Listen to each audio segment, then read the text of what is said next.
Oh, Jesus Christ, I just had a heart attack. I just had post come through the letterbox, and when I picked it up, it was from the council. I thought, and it was 2 envelopes, and I thought that I'd been caught speeding twice in one go. Fuck, dude. Oh my God. It's all right. I opened it up, and it was just the council telling me that I have a council tax reduction. So free money. Fuck yeah. Oh my God, dude. I never like seeing letters from the council. That's scary. Hey, Dignified, how you doing, dude? Good morning, Run47. Hello, Kevin. Hello, Marcus. Hello, but Rosie. Hello. Hope you're all doing all right today.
Yeah, the servers are still down. They've posted the patch notes though, so it's not going to be too long. Why are you speeding, sir? I don't know what that means. I've never been above 70 miles per hour in my life.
Do you know what would be really nice?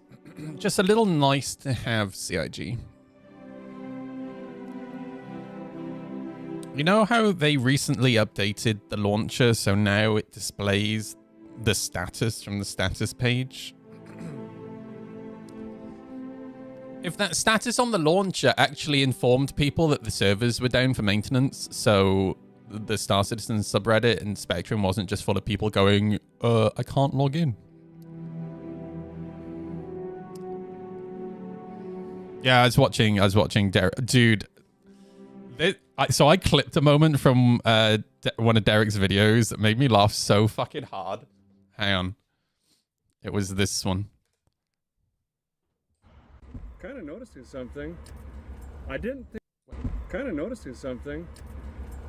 think that I would really fit in California, to be honest, but I am.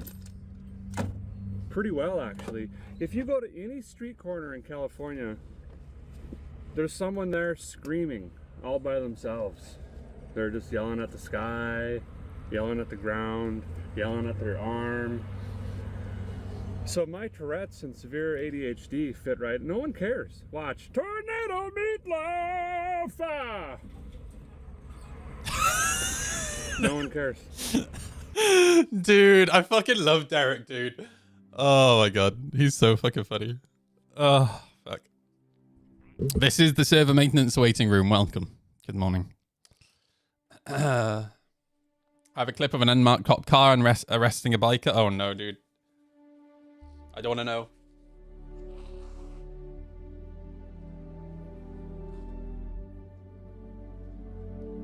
There was a moment. So yesterday I rode with after stream. I rode with Tam to his work just so we could test our helmet comms.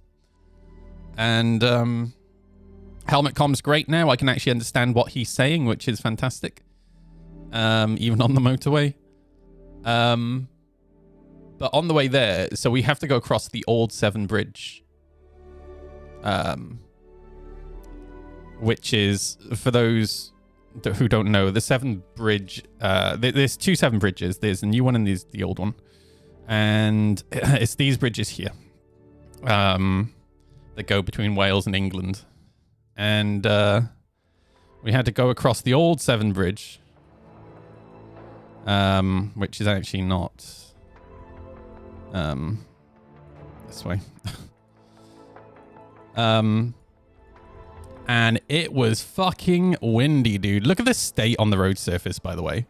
Look at it. It's an absolute mess. And they've got the old cheese grater crash barriers. We call them cheese graters because that's what happens to motorcyclists when they go through them. But oh my god, dude. It was so windy going across here yesterday. The very center point up here, we were really having to lean into the wind. So that was fun. And then on my way back, so get this. This whole, so what's this? National speed limit. Right? So going across the bridge, national speed limit. But the rest of the motorway is 50. And the reasoning why this stretch of M48 is 50, do you want to know why? Because apparently the crash barriers are only rated for an impact at 50 miles per hour. However, that's fine. That's fine.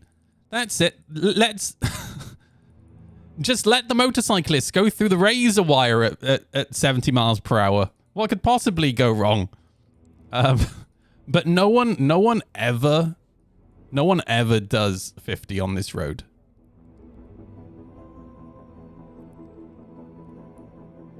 And I definitely went a little quick coming home.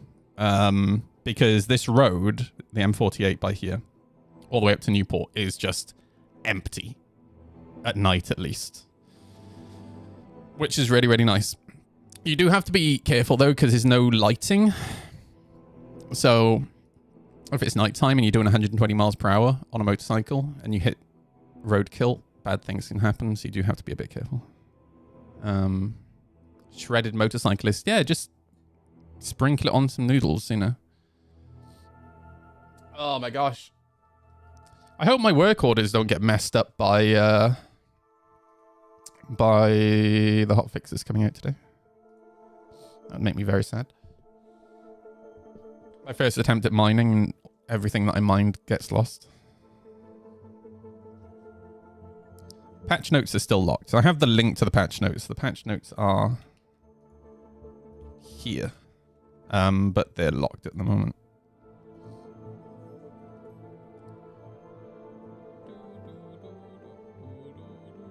If you Google Florida undercover cop, you'll get it on the first link. Okay.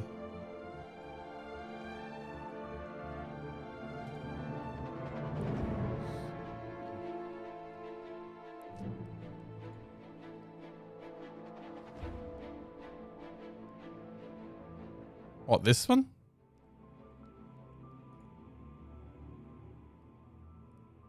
This one? You know that Google results are individualized, right? It's not like global. No? Okay. Do you want to just give me the link? Hang on, let me permit you. Hang on. Permit Kevin. No, not Kevin Turtle. Kevin McCall. Wow, that timing.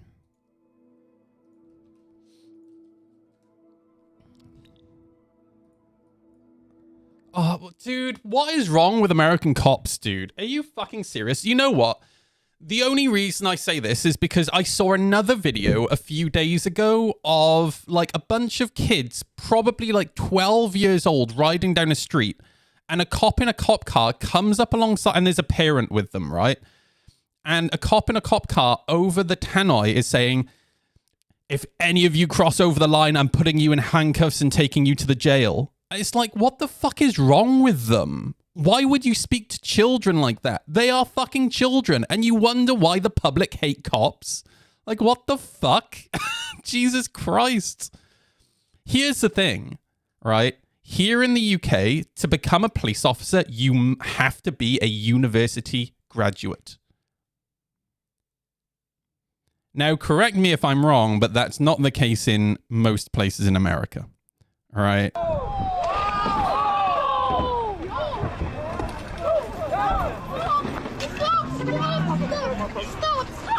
Go! What the fuck? I'll be honest with you, I wish I hadn't watched this.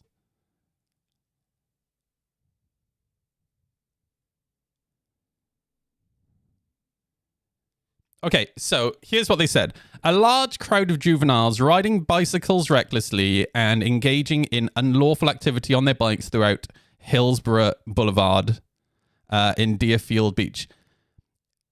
Here's the thing. I completely understand.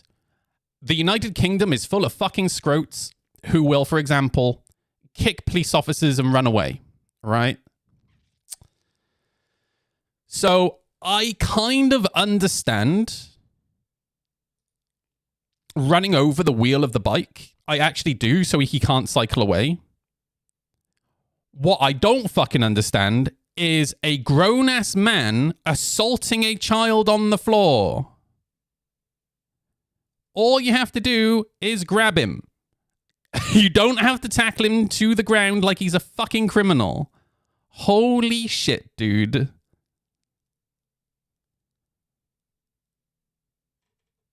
Fuck me.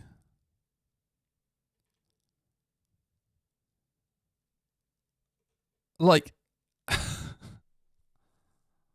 holy shit, dude. Like, we are way too soft on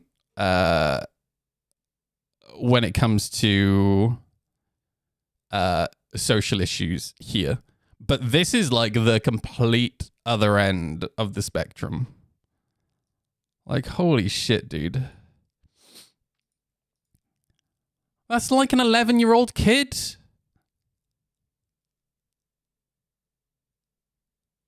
We let cyclists break the law. Well, here's the thing. A lot of people... So I'm actually... When I'm riding my motorbike, very often when I come across a cyclist, I ride my motorbike in a way to protect cyclists. Because a lot of people hate on cyclists here in the UK, especially when cyclists go through red lights. But here's the thing. Like, according to the Red Cross code, fucking hell, the highway code, right? Cyclists are supposed to stop for red lights. But who... Okay, answer me the question. How many cyclists actually injure car drivers or other road users when they go through red lights? If you actually go and look at the statistics, it's practically none, right? So who actually gives a shit? Like, the only people that give a shit are the fucking Karens of the internet who don't like the fact that cyclists and motorcyclists can filter through traffic, right? And here's the thing. until you put number plates on bicycles, that will always be an issue. All right? Just throwing that out there. Because people can ride their bicycles anonymously, right? So they can do what they want. I can't do that shit on my motorbike, right? Hey, Rockstar, how you doing, dude? You're right. Any people who get injured when they run lights to themselves? I mean, that's not like I have seen videos of bicycles that have hit pedestrians, like older people, and they've hurt those older people. So it does happen. I've also seen videos of bicycles like filtering through traffic, damaging cars, like hitting the wing mirrors. And here is a useful tidbit of information for any of you guys from the UK. If you get hit by a cyclist and they damage your property, get their contact information, because a lot of them actually are insured, because their house insurance actually covers damage to properties while they are riding their bicycles. A lot of people don't know that. That's actually something I learned from Jobber. Cyclists are supposed to follow the rules of the road. However, it's a little ridiculous to try and enforce it. It is. Again, until the government decide to enforce putting number plates on bicycles, it's never going to happen, right? But e-bikes are a different issue, right? We're not talking about e-bikes here. We're talking about bicycles, right? And here in the UK, there is actually a restriction on the wattage of the bicycle that you are allowed to ride on the road here. And the police do actually enforce that.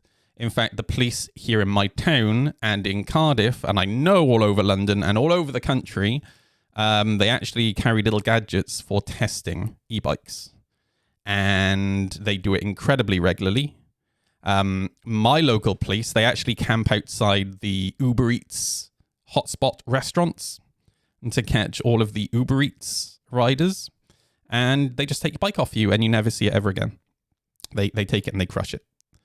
And you then, as a consequence, you get points on your driving license because it's actually it classes as a motorized vehicle. You can actually be arrested depending on the individual offense that they choose to prosecute. So very often it comes down to like your attitude in the moment. Like if you're acting like a dickhead, then they will throw everything at you, right? Whereas if you put your hands up and go, okay, my bad, they will generally just give you like 3 points on your license. But I think they can go all with all the offenses it actually classes out. I think they can go all the way up to 9 points on your license because it's riding without insurance. If you don't have a motorcycle license, it's riding without a license. And I think there's a third one, which is where you get the 9 points from. So for a lot of people, already have some points on their license. So it's basically you ride an e-bike over the legal wattage, you've literally just lost your license. What do you think about Suron bikes? I've never even heard of them, dude. I don't know what you're talking about. Floridian kids should just off-road BMX. Sure, the gators might eat them, but it's worth it. Holy shit, dude. I saw a video yesterday of some Floridian cops trying to move a gator that was just sat on a footbridge. Yeah, I have zero interest in e-bikes first. I'm sorry, dude. I'm a man. I prefer something that actually moves. I used to off-road BMX in the local woods. We had a massive dirt ramp there. Nice, dude. I also used to BMX when I was a kid. Luckily, I could do so without worrying about being eaten by a fucking alligator. You know, that's nice. I watch quite a few like content creators who occasionally ride e-bikes like Heavy D and Cletus. Cletus, he bought all of his staff e-bikes. I think it was last year. like dirt bike e-bikes, and they're so boring, dude. So boring. Well, that's the issue, Single, right? They're dead silent. I don't want a motorbike that's dead silent. Like, a big part for me of riding a motorbike is the sound of the engine. That gives me incredible feedback as to what the vehicle is doing. The vibration between my legs, that gives me a lot of feedback as to what the vehicle is doing, right? The idea of riding an e-bike is just so fucking boring to me. Like, for me, a big part of the challenge when it comes to riding off-road is things like looking at a hill and going and trying to work out in my head, okay, what gear do I need to be in? Because the gradient is so-and-so, the length is so-and-so, and trying to work that shit out. Like looking at a hill, seeing how rocky it is, seeing that there's a bend, and trying to work out what gear for the first section, what gear for the second section. Like, just an e-bike just seems boring and lazy to me, right? Like, I don't know. This isn't me saying that other people shouldn't enjoy it. If you enjoy it, I'm happy that you enjoy it. At the end of the day, some people like golf, even though it's not a sport, right? I'm joking. But yeah, it's not for me at all. Like I absolutely, I understand.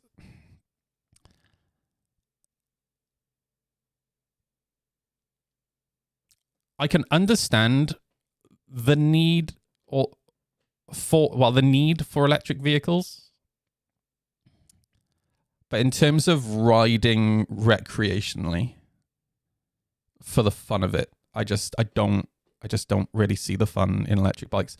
And I'm not like speaking completely ignorantly. Like, I've never actually ridden one, but there's a guy on YouTube called Teapot One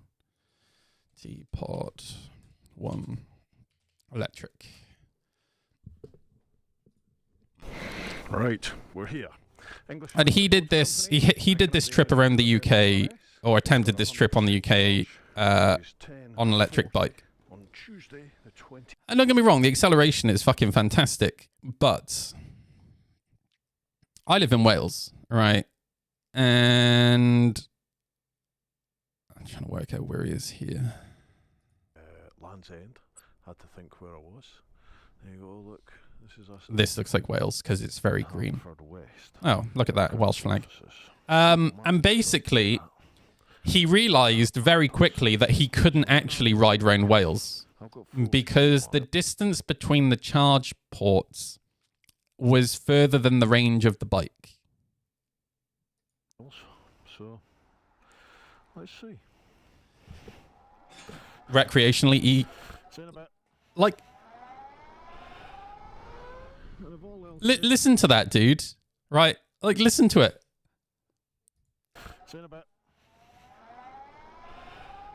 Now, here's the thing. My bike is not the most exciting sounding bike in the world, right? It's Euro 5 compliant. It's got this the stock can on there, right? But just listen. Good start. All right.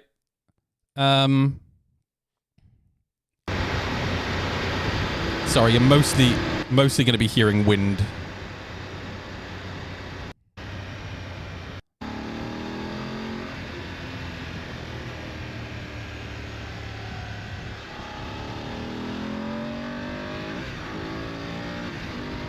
Fucked up my gear change. My foot gets stuck on the gear lever. Like, there's just something about the sound, right? Like, I like carbed bikes, Kevin. And the thing is, I'm lucky enough to live in a country where, like, having a carbed bike is absolutely fine, right? Hey, Newts, we're waiting for the servers to come back up. How you doing? You're right. But yeah, thank you for listening to my TED Talk. I'm not a fan of e-bikes. Hey, Dan, how's it going, dude?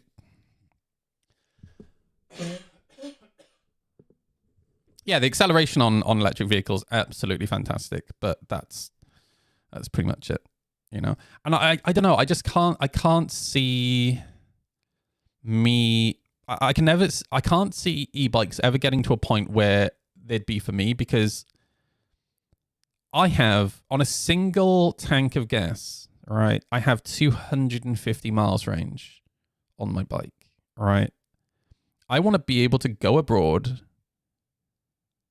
not worry about the state of the roads, not have fuel anxiety as to how far I can get. Well, yeah, if you're not allowed to have a motorcycle and e-bike's your only option, then yeah, but by all means, have fun. But from the standpoint of somebody who can have motorcycles and has grown up with motorcycles, e-bikes are just incredibly boring. Like that's like saying, you know, I really like my 1 liter Ford Fiesta. It's an incredible car. When all you've driven is a 1 liter Ford Fiesta, well, yeah, it's going to be an incredible car because that's all you know, right? It's the same. Like Scrambled's just come in, so I'm going to shit on Scrambled in the first like 10 seconds that he's come into chat. That's like saying, oh man, you know, Virpils are a waste of time. I've got T16000s. I've only ever used T16000s. They're the best joystick on the market when they're a pile of crap. You've never used Virpils, right? Got him. Oh, dude. My husband says I drive a car too fast, so I'm not allowed to get a motorcycle. Fuck your husband. Well, no, please don't. Well, no, do. It'll make his day. Hang on. Sorry. Hang on. Okay. Let me start again. Get a divorce. That way you can do what you want. God, I'm so full of fucking excellent advice today. Jesus Christ. Anyone else need any relationship advice? Get rid of the husband, get a motorbike. I think it's perfect. Once you go Virpil, you never go back. True, dude. True. Okay, Newts, what do you need advice with? I can help you out. Are the patch notes up yet? I haven't had my coffee. Oh, they are up. Okay, here we go. He has motorcycle. I'm okay with riding, bitch. Is that what we're calling pillions now? Riding bitches? Oh, that's funny. All right, here we go.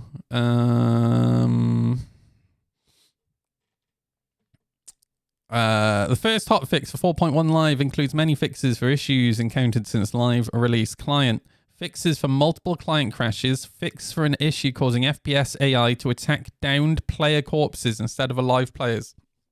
That's good. Server fixes for multiple DGS crashes. Updates to resolve multiple align and mine blocking issues. Updates to stop align and mine exploits. Yeah, good luck with that. Fixed an issue causing several medical rooms to be missing from landing zone clinics.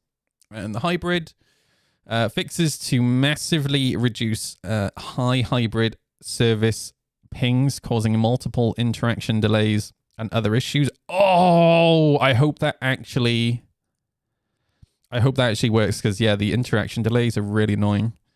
Fixes for multiple hybrid service crashes. Further updates to help reduce players getting stuck with long load times in the PU. Updates to help stop players getting stuck with an invalid location ID black screen upon death. All right. Okay. Whenever I'm mad, my boyfriend gives me kisses and I forget why I'm mad. And then I'm mad because I don't remember why I'm mad. That's actually quite cute. Bless. Is it back up yet? Let's have a look at status.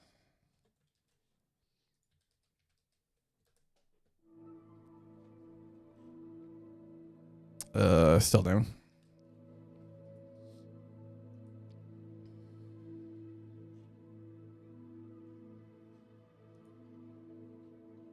Wonder if they disabled Flex 3. What the fuck is Flex 3? Even if range is improved in the future for electrics, there's still the issue of missing the sound and the shifting trill. Yeah, exactly, dude. And automatic bikes are becoming way more of a thing.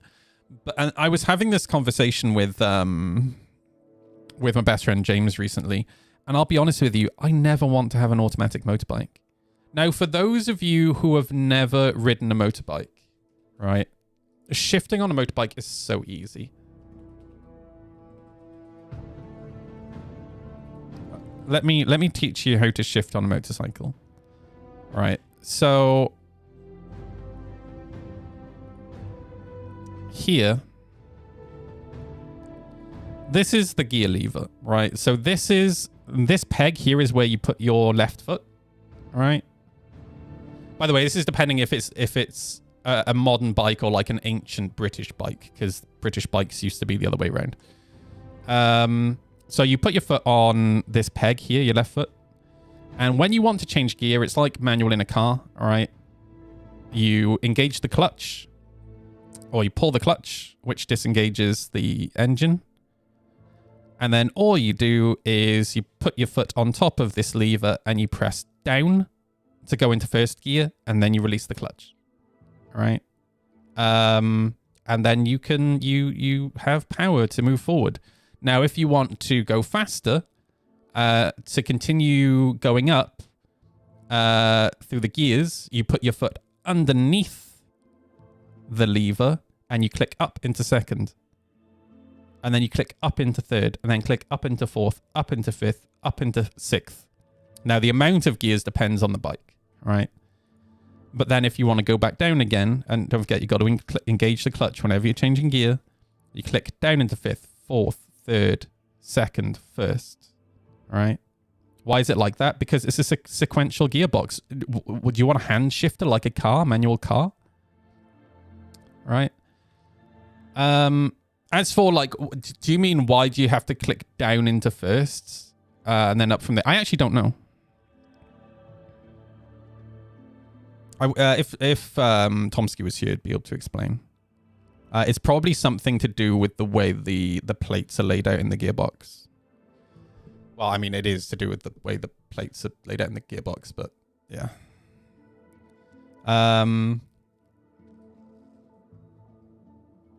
But yeah, it's so incredibly easy, right? It's just sequential.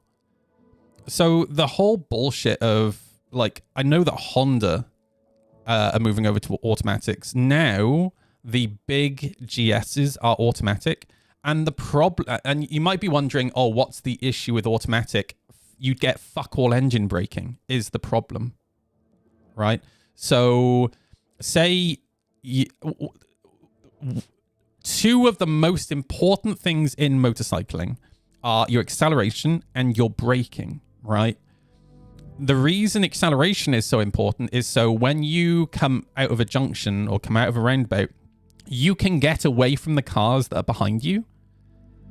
And then the reason the braking is so important is so when you're coming into a junction or into a roundabout, all right, you can brake as late as possible so the cars don't catch up with you. Basically, it's a good rule of thumb to stay the fuck away from cars. And you have 3 brakes on a motorcycle. You have your front brake, which is the most important brake, right? Because when you brake, all of your energy shifts forward. And what happens is that energy shifts forward, it compresses your suspension and pushes the front tire into the road. And that's then the strongest brake when you're braking, right? Whereas if you try to primarily use your rear brake, the back wheel will just lock up and slide, right? Because all that weight is being pulled forward. And then your second brake is the rear brake, right? But that is not as important, in my opinion, as your third brake, which is engine braking, right? So generally, when I'm bombing towards a junction or a roundabout, right? In fact, I can kind of show you a video as an example.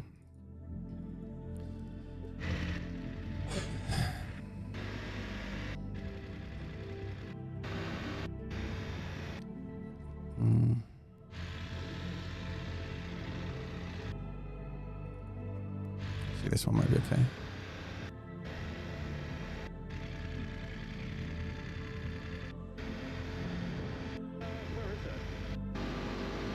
Okay. So right now,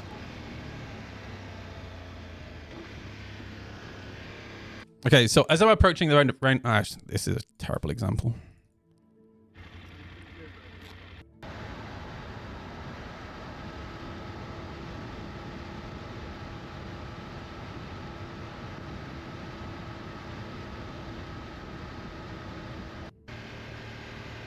Okay, never mind.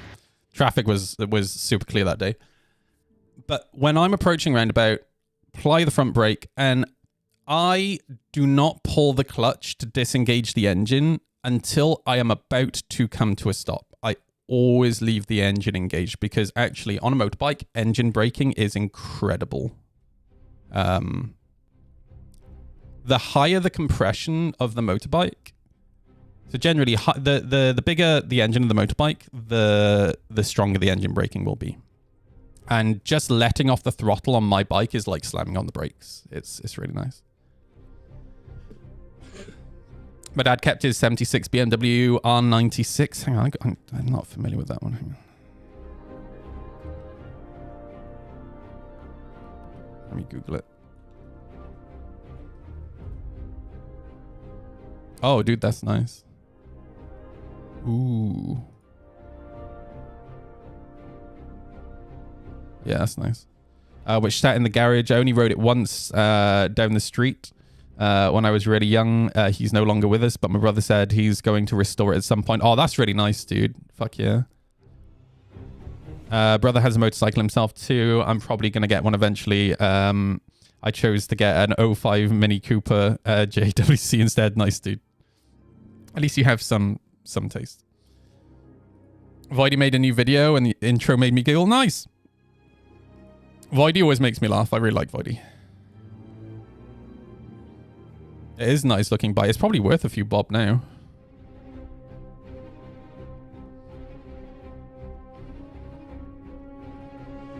I've also driven ATVs, but farm ones on farm quads on motorbikes. You can post a link first. Let me permit. There we go. Suicide shifters are an interesting thing. I think suicide shifters are so dumb, personally. I have a big rule of like, well, to be fair, I take my hands off the handlebars all the time. Like sometimes you'll see me going down the M4 literally not, without any hands on the handlebars. But like when shifting gears, the idea of taking hands off handlebars is just a terrible idea. Because here's the thing, right? On a motorbike, the motorbike is either chain driven, shaft driven, or belt driven. Now, I've never ridden a bike with a shaft or a belt, so I don't know if this is the same for shafts, but I can guarantee you it is the same for belts. When you shift gear and you accelerate, the bike actually pulls to one side. And the reason for that is because the belt or the chain is on one side of the motorcycle, right? So yeah, when I change gear and then accelerate, the bike actually tilts to the right, and it kind of starts to steer to the right a little bit. So you need to have your hand on the handlebars to counter that. So yeah, the idea of not having my hands on the handlebars when I'm shifting is just, yeah, no. Star Citizen 4.1 is live. This alien wants stuff. There you go. Daejun has worms. And you can't loot shit. But there's this.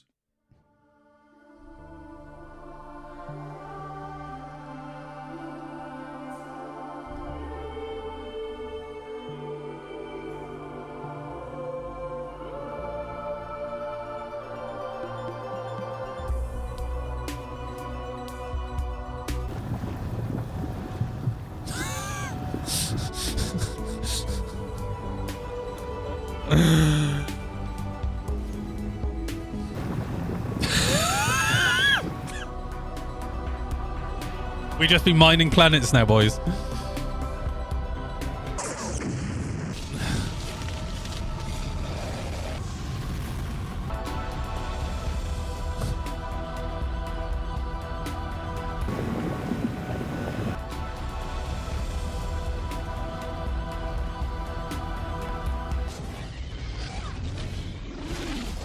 The hole is definitely open on this location, guys.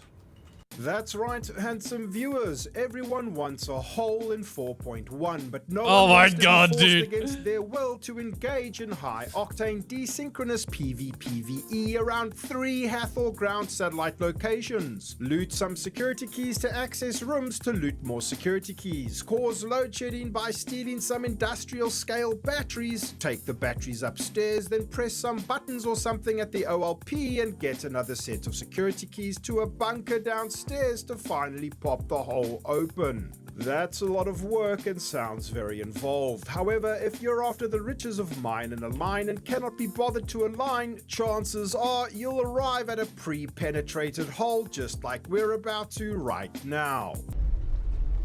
Oh, there's nothing wrong with sloppy seconds, dude. Any hole's a goal, right? Oh my god, it's really going down.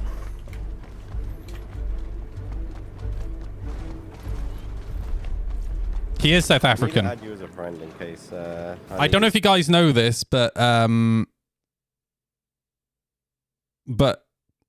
he is actually the voice of Wikello. I don't know if you guys know. Services again, sir. Yes, sir. Gadu, is that you? For context, handsome viewers, this is Gadubadish. After I finally got my hand on some He's not medicines actually the voice of and Wikello. healed Don't start myself, spreading that. I decided I'd accept a new mission that was somewhat nearby. God, just look at this man. However, unbeknownst to me at the time, the voice we heard actually belongs to renowned YouTuber and Gadubadish sound-alike Ollie43. Gadu, is that you? Can you guys hear me? Yeah, I can hear you. Is that Gadubadish?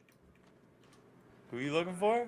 I heard somebody named Gadubadish. He sounded exactly like a guy named Gadubadish. Kadubadish. I don't know, man. Who the hell is I don't know who you... I don't like you staring down with a gun in your fucking hand. Voidy? Is that you?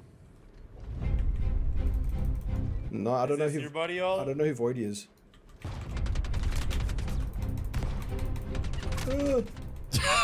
He threw the grenade What instead is of medding. happening? I got him. I got him.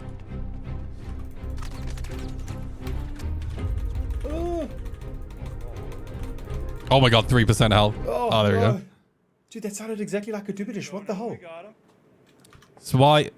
Okay, so this is the perfect example, by the way, is of why you shoot first and ask questions later. I'm just throwing that out there. What's his username? I don't Guys, know. Who are guys, you? what happened? Speak now or forever hold your peace. My name is Lobster Manchild. You are not Lobster Manchild. You guys shot first. You guys shot first. I was just checking out the laser You were pointing explosion. your gun at me, and we're here doing some protective services. Dude, what do you mean? It's a first-person shooter game, but you always have a gun out. What do you mean? Oh god. Here we go. And boom. Okay. Still alive there, Aussie mate? Oh well, never mind. All I can say for certain is that that's not the first time I've been rejected by a hole filled by other men after mistaking one of them for a friend who was actually another friend. Anyway, sometime later we find ourselves my God. aggressively exploring the deserts of Nightmare on the Tight Squeeze 9013 for another shot at the hole's treasures. Voidy, do you need a pickup? My blue is still up. I'm returning to the blue. But you know you will get shot down the moment you get into that, right? Fucker just disappeared. Where? Give me the status on. Oh. Razor is zooming around. I'm not sure. Who he is Okay. right now. If the Razor's still around, then I'll probably leave the blue. But I'm gonna go. I'm going to Psychwood. Thought he died. They're going for the hole. There's a guy named Psychwood going for the hole. I'm gonna go check it out. I've got the Razor here. He's Yep. at the hole. Seen. If I hit him again, he's not good.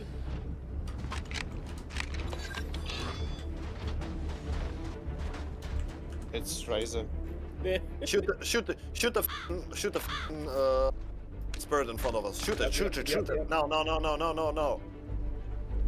Wyvern. On our nose. Guys, I think there's a Geo doing work down here. Guys, come cover. Honestly, what just happened there is the perfect example of something I complained about when it comes to multi-crewing ships for a long time. The pilot should be able to share their pins to the turret gunners and other people in the party, right? So the pilot should be able to say, attack pin 1, and then the turret gunners press a button for pin 1, and then it automatically locks that target, right? This is something I've been asking for fucking decades now. When you deal with that. Can do. If I hit a Geo with a railgun, can I still loot it? I've got guys here. Guys on the ground. The problem is they really fucked pinning with the latest patch, because when you target a pinned target, it loses the pin. It's so dumb, dude. Cool. Now I'm approaching the hole. Okay. Anybody want to come back me up in the hole? Oh yeah, why not? F it. No, we got Guys, the what right- is that? What am I looking at? Is that a man looting? Or is that a mech? Don't know. The You see Razor this? is engaging our Musgrave. That's armor. Oh sh. Yeah. That's a Why dude. is Musgrave in chat? He's been here the whole day, but he's not. He just is. wanna talk He's to you. just very silent. This, by the way, is what I was talking about yesterday. This is why I don't wear armor with, like, that lights up in the dark. Why would you? It's so dumb, dude. That said, the armor I'm wearing at the moment has, like, a tiny little light on it. But it's so dumb that you can't turn this shit off. Oh, Yeah, Voidy, why wouldn't you shoot? I'm down. Yeah, I would have thought so. You went in alone again. The moment I saw that armor, I would have been shooting at it. Known back Although that's probably the squad in me, like from playing squad. If I see movement, I'm shooting towards the movement, right? up Quazzaroni might enjoy going in holes with friends, but we die by our decision to live life monogamously. Oh no, there's multiples. 2 guys. Copy. They're raising me. They're raising you. Oh no, they're Wait, mining me. Wait, this is Wyvern's corpse, not my corpse. Hello? Can you hear me? Oh, they executed. I can't remember the last time I We're on a used Drake VoIP. Interplanetary Corsair AV, you're now, right. And as you know, all good ships have a name, so I decided to call this one Bonnie Blue.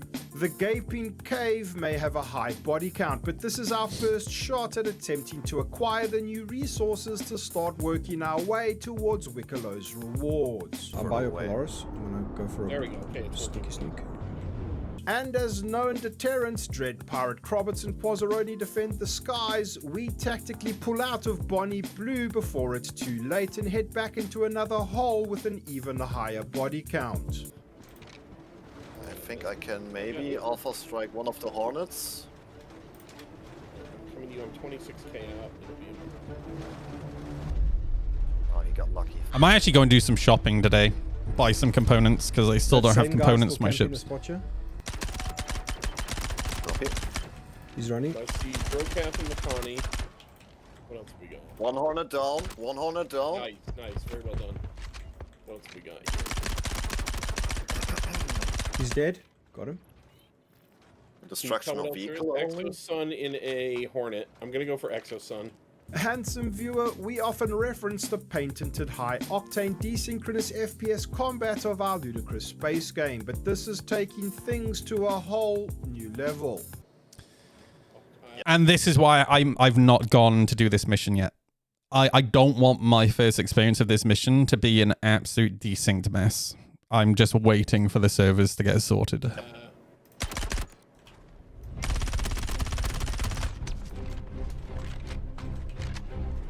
you need to jump out?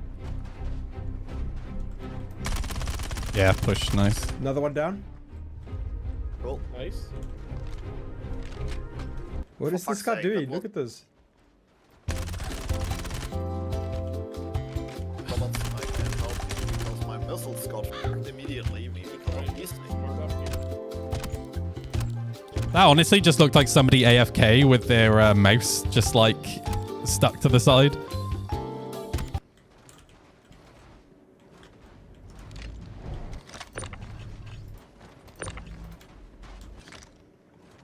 I got a box, boys. Nice. Okay, I got 2 on me. I've got Karenite. Going for Stonk. Oh, hello. See, and like, see how much harder it is to see somebody who's not covered in fucking LEDs in the dark? Like, fuck.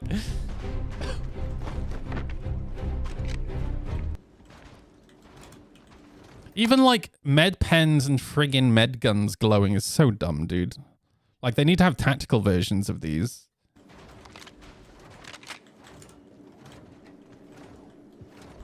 Ah, yeah, there's maintenance at the moment. Bro, I just... Don't get hyped, it's just a hotfix. Working on the Hornet still. I think these guys couldn't see me. Got the Hornet. Oh, no, they can see you.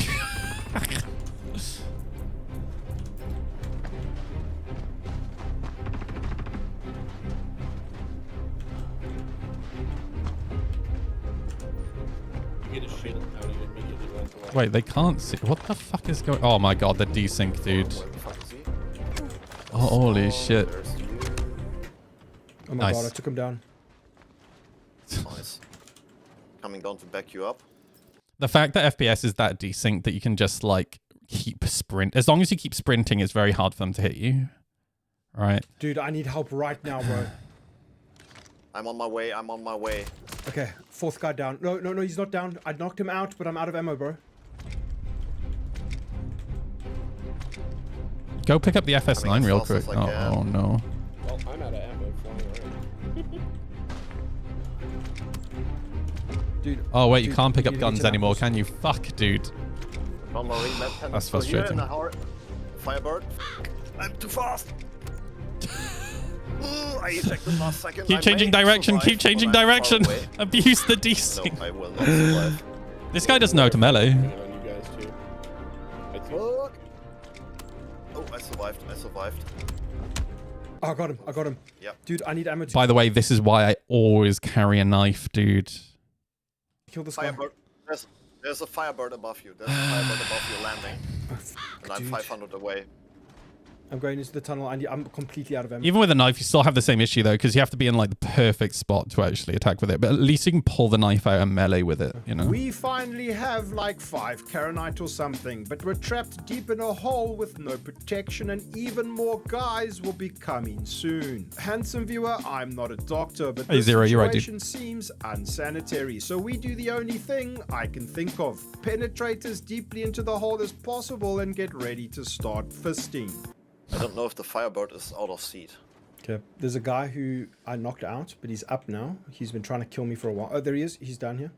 This video might contain an unnecessary amount of innuendo, but since this patch is all about the entire Star Citizen player base trying to get into a hole for the first time, it's not really my fault. Dude. Look, I have Grinder on my phone, dude. It's, trust me, it's not.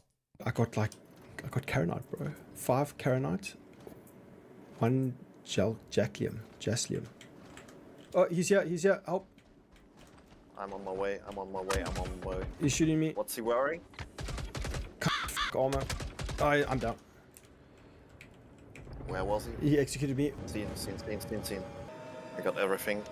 Sick boy. Reloading and pissing off. There's no Quasaroni E was in able grind to at Nuclei. retrieve our hard-fought 5 Karanite and 1 Jaslium. Is that a which real thing? apparently- Yeah, if you're a gay man and you want to hook up, you just go on Grinder and about 3 minutes later, you're balls deep in some cute twink. It's a real Isn't thing, very right? much, so we head out to dominate yet another hole. Fuck. Okay. You need a hand on there, buddy. Fuck. Oh. Wait. Fresh? Oh, yes, I need a hand of me snapped and been fucked up. Okay. Coming. Again? I don't know how they put. Oh, there he Lol, is. what? Okay, do I need to show you guys Grinder? Hang on. All right. Give me a sec. Where is it? I have it on my phone somewhere. It is. Okay. I just need to make sure it's appropriate to show.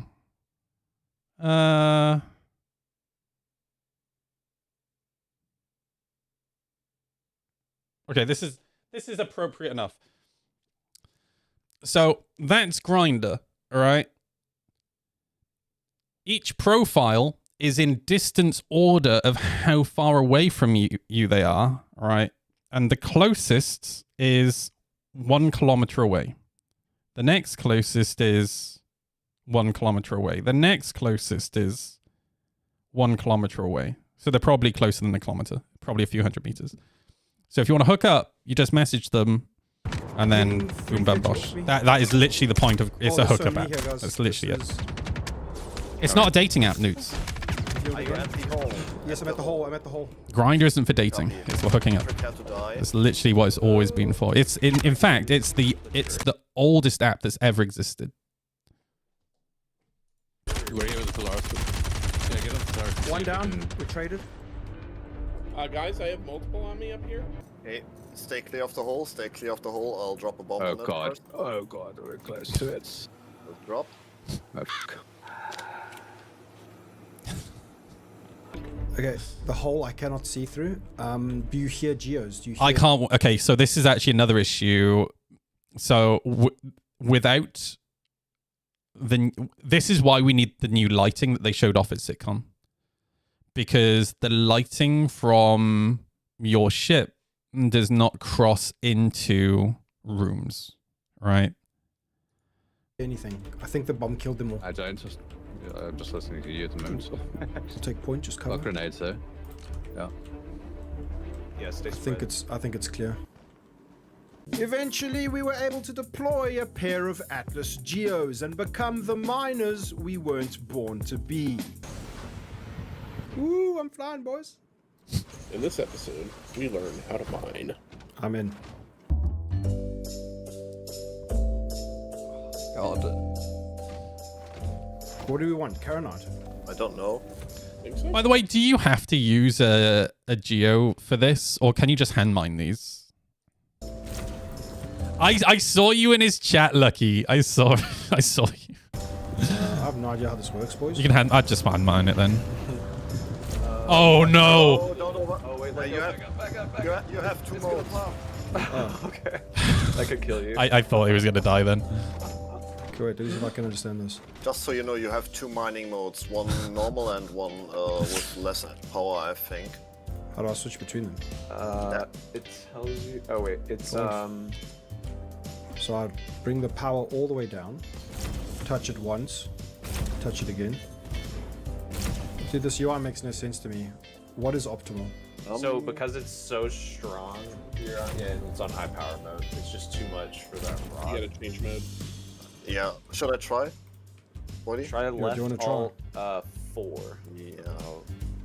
Oh, there we go. High, low. But I'm not seeing like a gauge. Like, where am I trying to stay between? It'll so on the right there you see how you have the bar that's like this thin little green one? Yeah, that's my control. That's your control. So then left of that you'll start to see a bar come up, and right now you can ease up your power. Oh, yeah, it's the okay, normal okay, I That see now. bar. I see yeah, now. yeah. I see now. And so Yeah. then there you go. But so the big red and the big green on the right hand side, the thick red and green. What is the point Yeah. of that? Because that's where my eyes go to.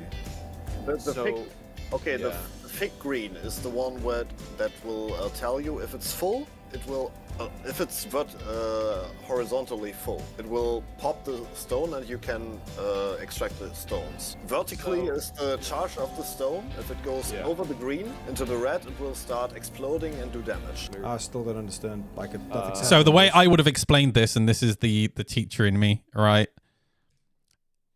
He knows that this represents the power of your laser. So I would have said, okay, start increasing the power of your laser. And then once this bar starts to climb, I would have said, okay, do you see the green bar just to the left of that now moving up? Continue watching it climb and increase the power to your laser until it's in the green zone. That's how I would have explained that. Right.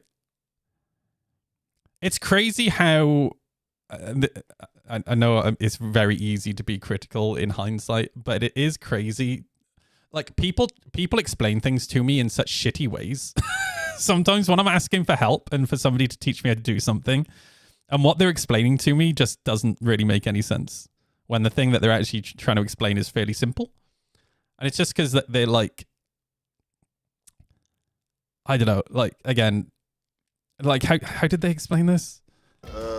Horizontally full. It will. green on the right-hand side, the thick red and green. What is the point Yeah. of that? Because that's where my eyes go to. The So, thick, okay, yeah. the thick green is the one that will tell you if it's Okay, so that's not what I would have started with. That's not where you start this conversation, right? So he is asking what these mean, but again, the way to explain it is not to start talking about that. You need to start at the beginning of the book, the beginning of the story, right? So that's where you say, okay, so again, he knows that this represents the power of the laser. So again, what you would say is, when you increase the power of the laser, you will see that the charge starts to build here. All right. So that's why I would have explained it by saying, okay, start increasing the power of your laser, at which point he would have seen the green start to climb. Then you would say, right, you see that green bar that's starting to climb? You want that to climb up into the thick green area, right? full, it will, if it's horizontally full, it will pop the stone and you can extract the stones. Vertically is the charge of the stone. If it goes over the green into the red, it will start exploding and do damage. I still don't understand. Because, and he doesn't understand because that conversation started halfway through the process, not at the beginning of the process, right? Like, nothing's happening, boys. You need a little bit more power, I think. You have, So, yeah, you're good. You won't have to bring it down. Just keep easing it up. And as you see that creep up, you're good. You're good. Just let it keep rising. And then you'll bring it down one, like a notch once you're in that green. Yeah, bring it down. Okay, I get it now. See? then- So as soon as he saw the bar start climbing, he understands, right? You want to Makes sense. hover in that area, and Yeah, if you go yeah. past that and it hits So- red, just turn off entirely. Yeah, Lucky, this is why I tend to, like, when there's a group of us in comms, I tend to be a little bit pushy, and whoever's, like, doing the best of explaining something, and very often it's Alexis in our case, I will say, okay, everybody stop talking for a second and just let Alexis talk. Because that's the problem, right? You end up with, like, multiple people in comms, everyone's trying to explain it rather than one concise voice. And then it just makes it so much more difficult to understand. Like, we don't need crowdsourced explaining when one person is doing a good enough job of explaining, right? Yeah, gotcha. Yeah. We finally crack the mining gameplay loop like the rocks were about to crack in this montage. How do I suck this up now? I'll be honest with you. I think the Geo is actually a bad idea to use for this mission right now, only because I do think hand mining is a better idea because you can be attacked at any minute. And you don't really want to be stuck inside of this thing when you're being shot at and you can't pull out a gun. Do you know what I mean? Yeah, there's another one. Like, it's a cool vehicle, but the laser hurts, yeah, but the laser has a range of about 10 feet. So you can't hurt someone who's the other side of the room. The clear backpack. Oh, does it really, Lucky? That's annoying.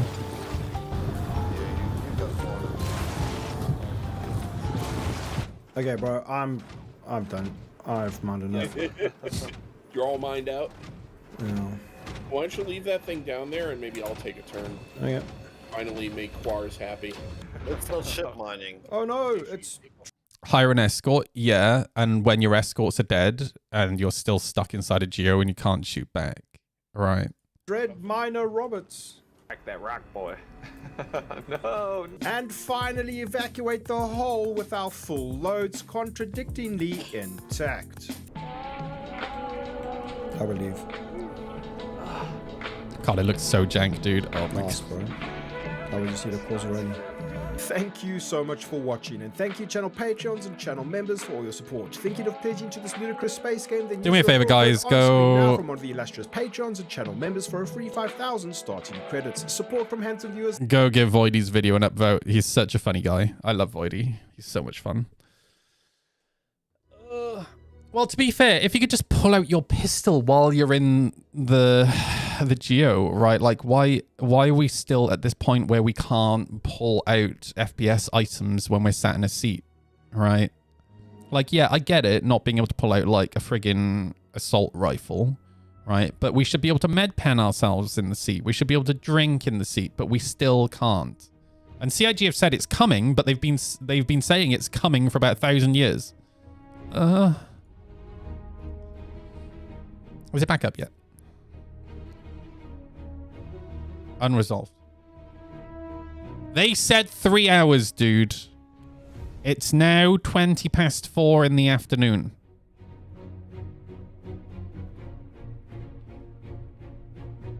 I'll upvote Wikello's voice actor. Yeah, do it, Kevin. Do it. Next time you guys see Voidy streaming, make sure you go to his channel and refer to him as Wikello. All right, that's really important to me. Hey, it's 4:20. Fuck yeah, let's go.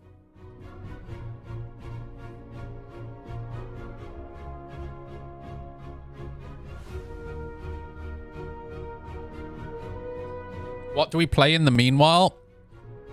We play the motorcycle subreddit game, which, if you don't know how this game works, we go to the motorcycle subreddit and we scroll down and find the first post that either asks, do I have any more miles left on my tire, or how does my chain look? All right. Okay, so here we go. So we're going to sort by new.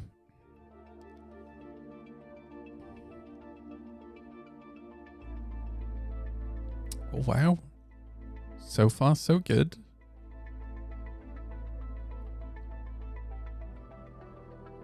Oh my god, it's a miracle, dude. This is actually incredible.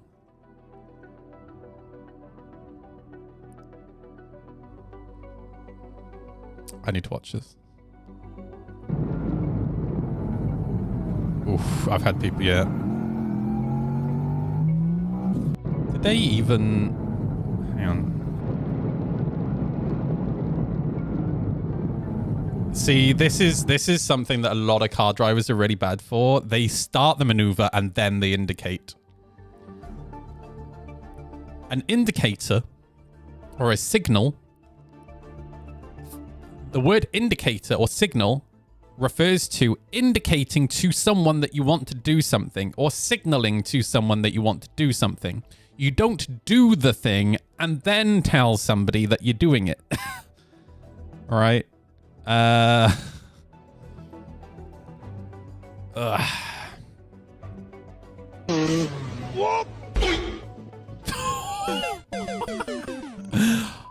Oh my god, dude. Holy shit.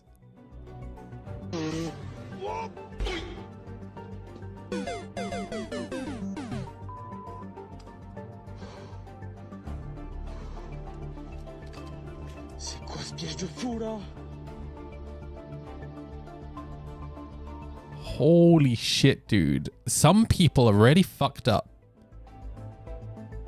Fuck me, dude. That's nuts. I love this video.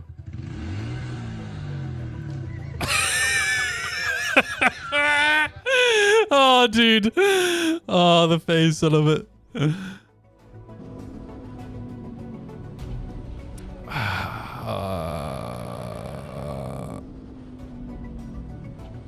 Okay, so to be fair, there was nothing this motorcyclist could have done, but man, he yoinked that fucking front brake.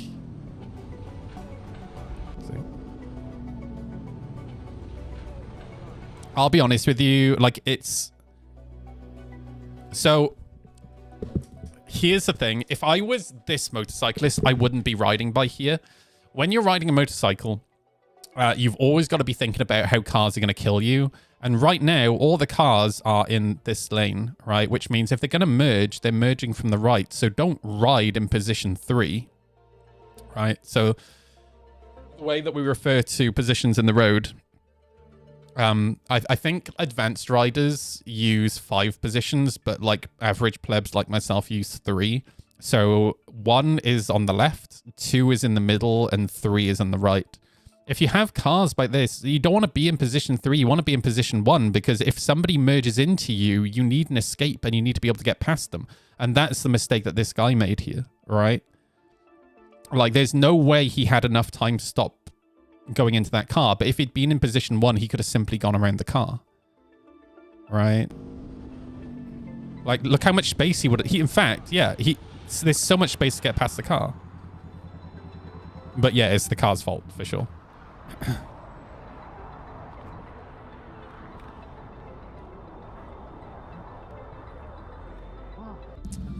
Ay, ay, ay, ay, ay. I don't play War Thunder, Kevin. I have zero interest in it, dude. Sorry. I played it during the beta. I played it for like the first year or so when it was actually quite good, and then it just went to crap.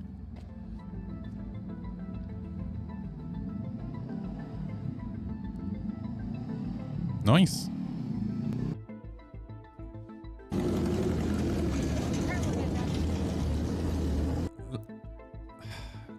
Okay, funnily enough, we were talking about suicide shifters earlier. This is like a whole other level, dude. Look at this guy changing gear.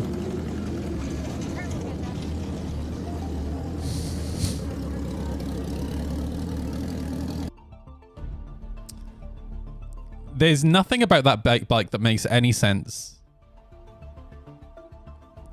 That guy's never even gone around a corner, dude, above like 10 miles per hour. It's not a setup for drag racing. Why would you want to fucking use a suicide shifter for drag racing? That's what I mean. It makes no sense, right? It's clearly a drag bike, but why would you put a suicide shifter on a drag bike? That's so dumb, dude. Holy shit. Well, I was explaining earlier, Zero, right, that because, look, this is a chain-driven bike, all right? With it being a chain-driven bike, the chain is on one side of the wheel, which means as you accelerate, the bike naturally pulls to one side slightly. Now, if it is a drag bike, which has a lot of power, you do not want to be taking your hand off the fucking handlebar. Like, holy shit. Have I seen the Monster Chopper? Yes, I've been following Grind Hard Plumbing for about 50 years. Yes, I am aware of Grind Hard Plumbing. The Monster Chopper makes far more sense than this bike.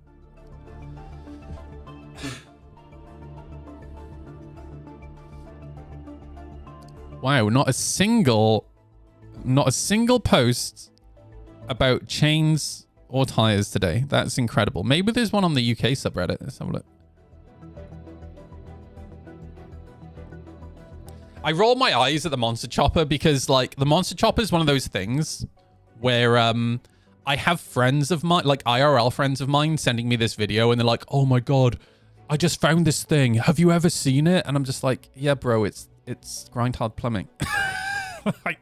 I followed that build from the very first day they even concepted it.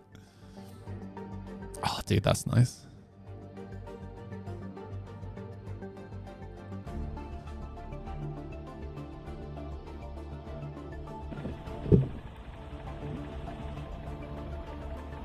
Oh, I didn't show you guys my new tires. So check. So here's my front tire. So these are the Continental TKC. CK Continental TKC 70s. And the front tires are slicks are not allowed in the UK. Obviously, on a racetrack, you're allowed to use slicks, but you have to have a tread depth of a minimum tread depth of 3 millimeters in the UK. But the rear tire comes in 2 flavors.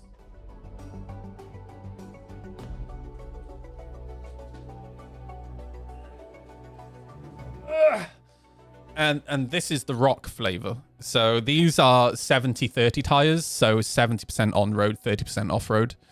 And they're not very good as off-road tires, but they are much better than my current on-road tires. So yeah, these are just a little chunky to try and grip onto rocks, and because of where I live in Wales, it's very, very rocky here. So yeah, if I just go on a green lane with Tomsky, like, this should be enough for some light green laning, I'm hoping. I wouldn't do anything like overly difficult or technical with my bike just because it's so friggin' heavy. And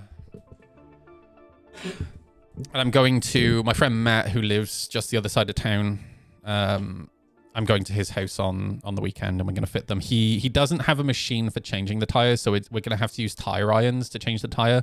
But he does have the stand for the wheel balancing, which is more what I was concerned about. I always keep my rubber close to hand, you know. Yeah, the only thing that so what I didn't take into account, Zero, was I've never ridden a bike with tire pressure sensors before, right? So I didn't even think about the fact that I would have to be careful of not destroying the tire pressure sensors. And apparently, on these GSs, they are really, really easy to break, and they're £150 each. So if I break both, that's £300, and then it's £50 to recalibrate them, so it's £400 to replace them. So luckily, Matt said he always replaces his own tires, so he's going to show me what to do.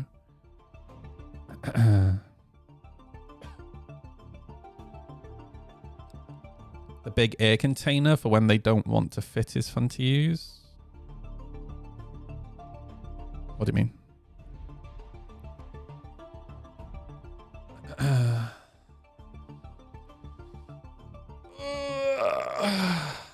For fitting lorry wheels.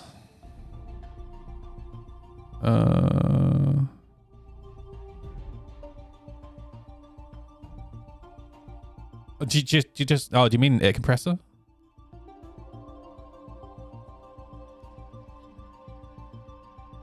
I mean, very often, when you're having trouble,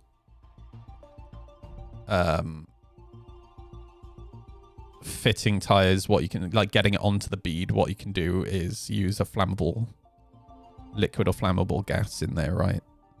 And use the compression to blast it onto the bead.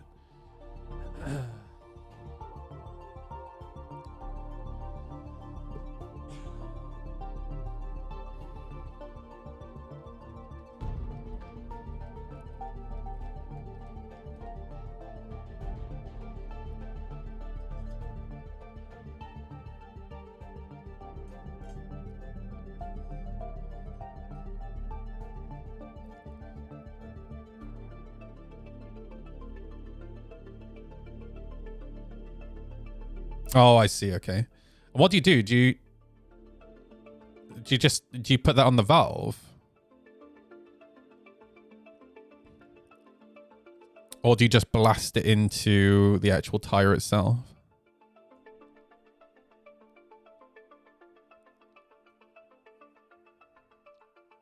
You put it on the rim and blast it into the tire. Oh, I got you. Okay, that makes sense. Man, even the Moto UK subreddit is boring today. Oh, man. Oh, cute cat. Oh, that's another one I see, another post I see commonly on the motorcycle subreddit. How do I stop my neighbor's cats from pissing on my motorbike? That would really upset me. We have a lot of cats. Like our next door neighbors. They're lovely people, but they are crazy cat people. And I think they have about 15 cats. They've got quite a few, and luckily they don't piss on the motorbikes, which is nice.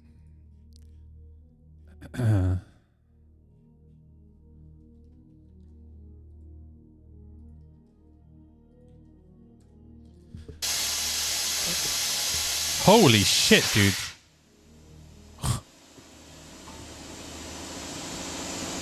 That's fucking mad. Fuck me, dude.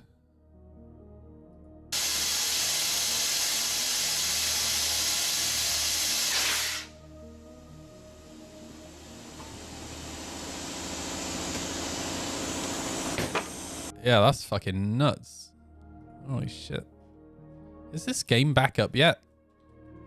They fix it yet? Still unresolved. I feel like it's going to be down all day, lads.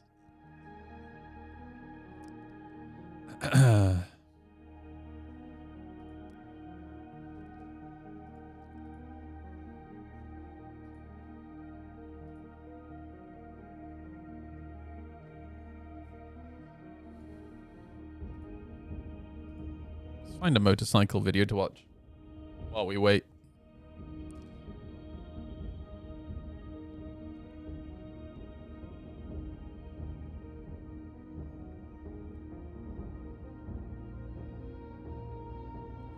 Dude, I got it. Honda monkeys are so fucking funny. Oh. That for a bimble. On the little monkey. We've just been to Tesco.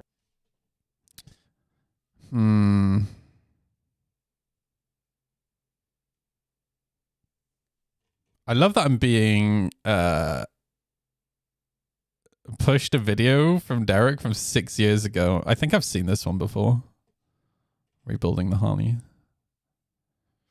Oh god, fucking Whiston Diesel got a Formula 1 car. Today, I bought an F1 car. I'm not entirely confident in my driving skills in this country. Is this a one-way? Oh my god. I am in the Netherlands. I know none of the laws. He keeps coming to Europe, dude, and I don't know if this is a good thing. I know nothing about this area except for...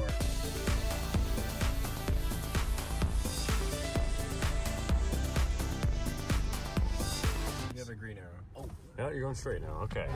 I don't go to you. Just There's these people in the Netherlands that had this F1 car for sale. I just agreed to buy it. I haven't looked at it. I just said, if it's a real F1 car, I'll take it. Either we show up to this place and get actually brutally assaulted, or there's gonna be an F1 car waiting for us. Wait, hold up. This is it. Is it the kebab store? did we get scammed? Hey, excuse me. Do they have F1 cars here? F1 car? Yeah, the race cars. Never heard of. Oh no, okay. Not here. Oh, okay. That's actually concerning. Not here. Do they have F1 cars here, like for sale? I don't know. Does not know. There's a Bentley up front. Yeah, this is definitely it. Because they have all my money that they spent on that Bentley. I forgot. We're dealing with F1 people now. They're high class. Just remember what we rehearsed. I'm buying this car merely for art. I'm going to have it lifted up to my penthouse in Dubai. Hi, my name is Ron. Nice to meet you. What are you going to do? See if it flies? Probably going to put it in the house as art. Yeah? You want to see it? Yeah. Okay, let's go. Oh, that's awesome. Yeah, that's the one. It looks menacing. Yeah, it's very long, but it's also like the lowest vehicle you've ever seen.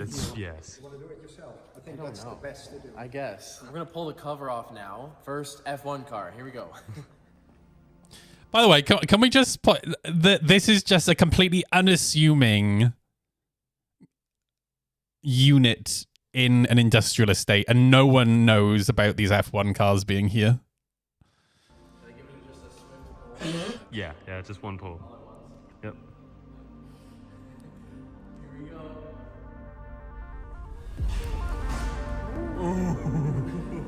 Okay, that's quite cool.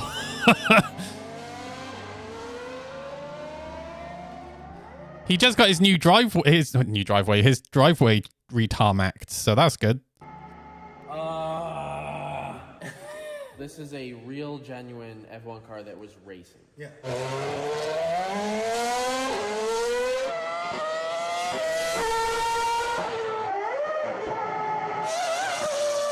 Did it win races? No, it was actually P17 in most of the races it raced in. Really? The car's slow as Wait, my car actually placed second. 17th, dude. Out of 100? 18.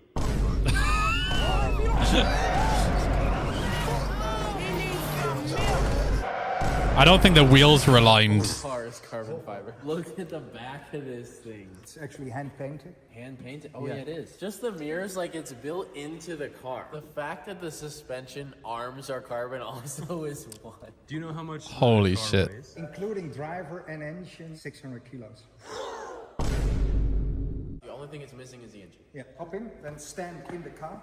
Then your hands like that. Oh. You need to stand again. Yeah. Oh my gosh. You are laying down. Yeah.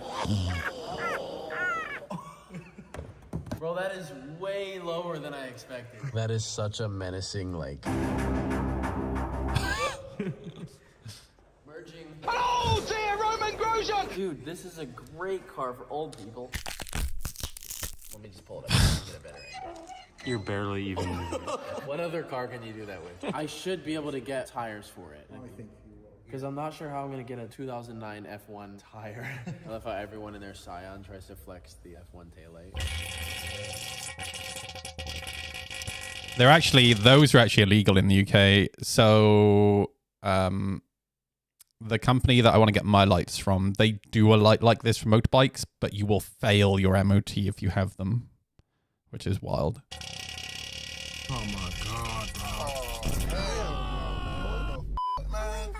Maybe wondering how we're gonna make the car drive. We're gonna need to figure that out. Our F1 team budget for the year has been allocated. How much? 15,000 this year. Not a lot for an F1 team. We already spent 14 on a lug nut for the car.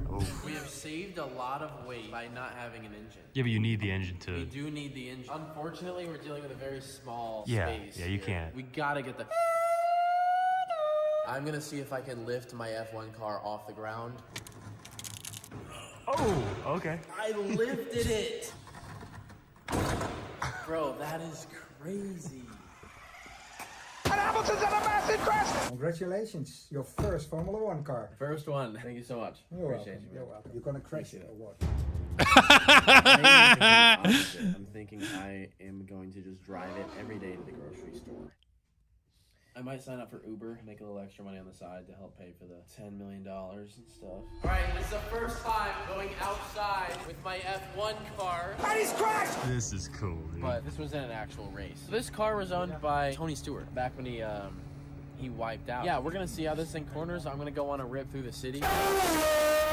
No way. He said I'll be amazed. He will put an engine in this thing because it's whistling diesel.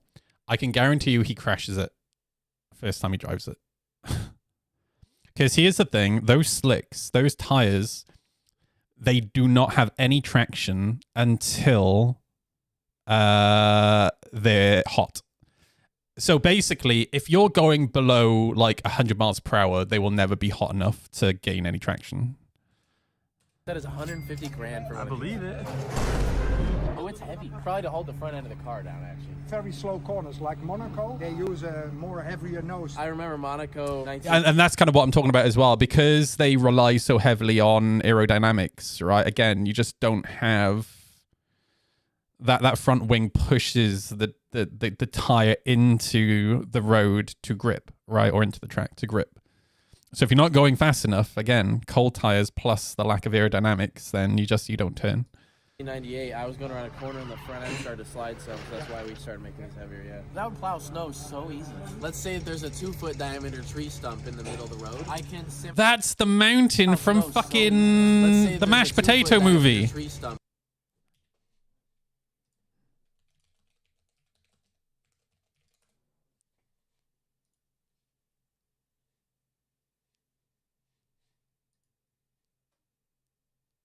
Wait, no, that's not mashed potato.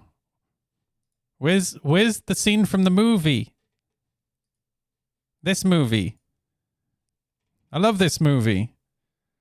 Fuck. Sorry, I just went off on a tangent. In the middle of the road, I can simply scoop it up, dude. Don't drop it. Don't drop it. Close Encounters of the Third Kind, thank you. No way. To be driving for Toro Rosso is just a very good opportunity for me. It's gonna be a long time until this is running because we gotta do a lot of things to it. I want everyone to give me suggestions down below on what you want to see us do with it and what powertrain we should put in it. We want something fast, very reliable. I want to be able to put high miles on it. It needs to sound good. Do not suggest a street bike engine, please. I'm not gonna say my idea, but I think we might have the world's first diesel F1 car. It's gonna be okay. It's like a puppy that has a very abusive odor. So how much, like a bulk purchase to buy all the rest? I need 10 minutes to give you a number.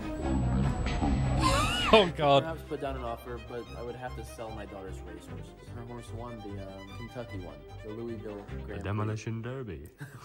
He's absolutely taking this to the Freedom Factory. I know he is. Even though it's only an oval circuit, I bet you he does.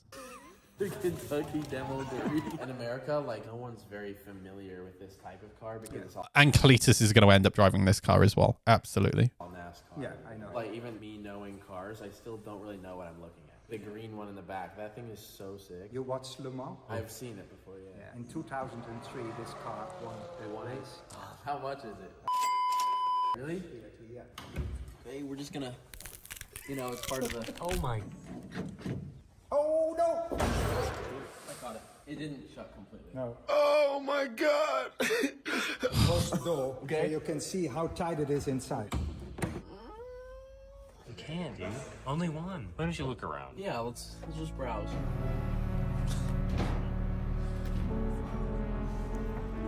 All right, we have just arrived in. Putting a V8 in the back of that thing would be amazing. No, dude.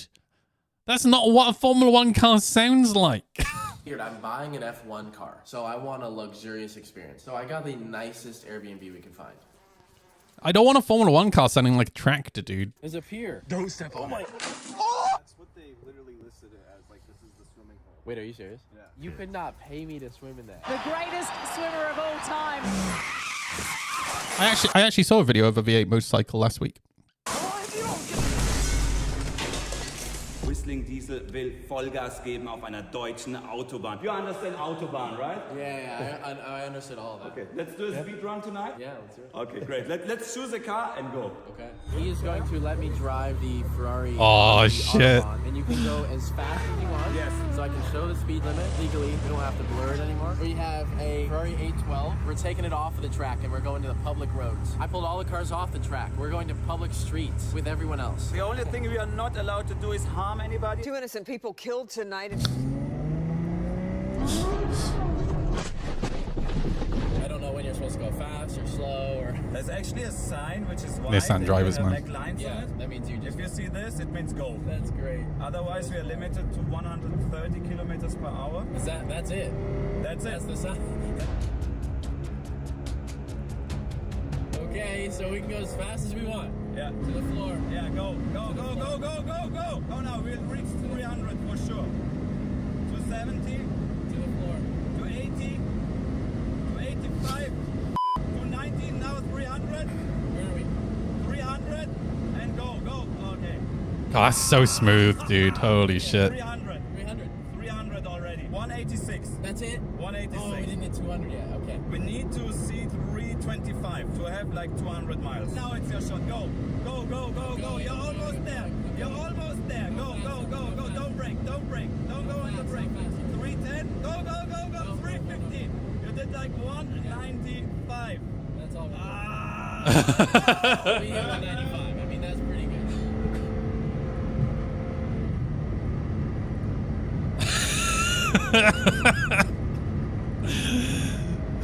You can do another one if you like. Pretty good. I would do it again because the cars are jumping over and I'm catching up to them just immediately. They're going so fast.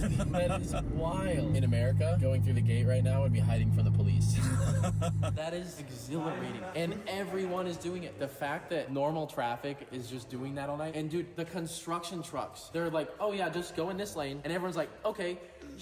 Like, what? The cars are also... So last night, on the way back from taking Tam to work, I was doing 120 miles per hour on the way back home. And then when I woke up this morning, there were 2 letters sat at my door, and I picked them up and they were both from my local council. And in my tiredness, I was like, oh, fuck. They're speeding tickets. I'm banned. I bring news. Thankfully, they weren't speeding tickets. Ramcat, thank you, dude. Thank you so much for the resub. I appreciate that. Thanks so much, dude. Ramcat 6 months. _Zodza subscribe. The servers are still down, dude. Are you fucking kidding me? How is this still down? Can you post a video now? We're watching a video. Well, so much for the 3 hours. built to handle it, and he's like, you have to approve your car to drive on the road. America's like, as long as it starts, you're good. I am at the Mercedes-Benz Museum in Gleichenschleimer-Schloppenheimer, Germany, and we are going to hand deliver a cube of shredded G-Wagon to them. Drop another one. Dude, he beat the shit out of this thing. I sent this to the museum here, and it was declined. They said receiver did not want, refused delivery. They're not going to refuse it in person. Oh,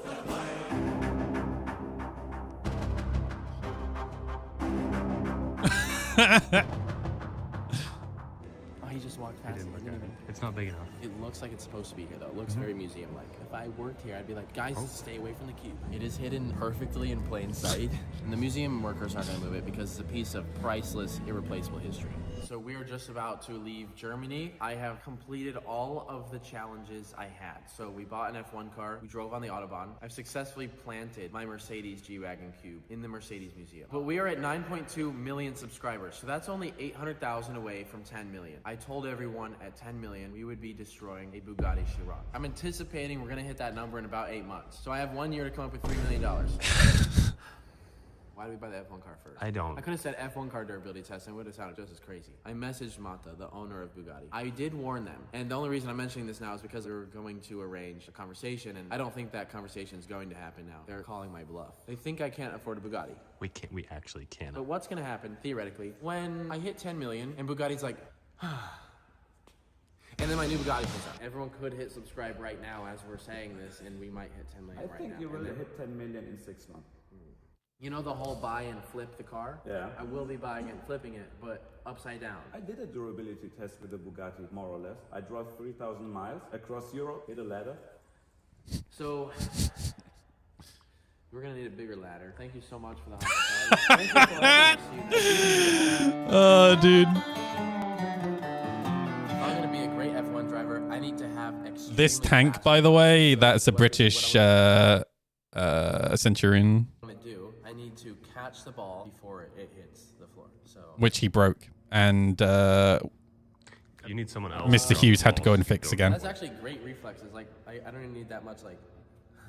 Oh, they didn't shut the servers down till 2:30. Right, Okay, so I got you. passed that reflex test. So you're telling me there's more time? I have good intentions.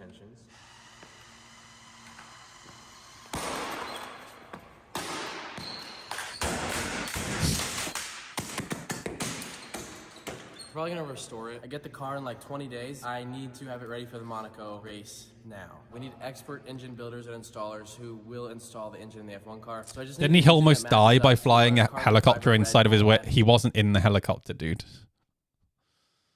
No. They had a remote trigger for it. There are no. See, this is why you shouldn't believe shorts, right? Because if you watch the whole video, they actually show you what they did. Are you fluffing my scruff? I am not fluffing your scruff. Why does it hurt to watch his content? I don't really understand that mindset. Right? Because like he doesn't lose money destroying these vehicles. He makes money destroying these vehicles. That's how he is able to do what he does. Right? I don't think Tavares is ever going to finish the P1, dude.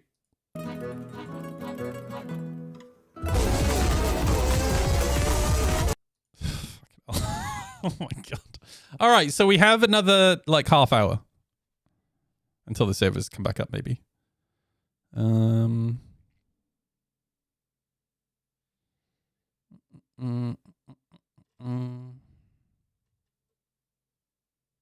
actually this is gonna. Oh, actually, no, we won't watch that. I think I'll bore you guys too much.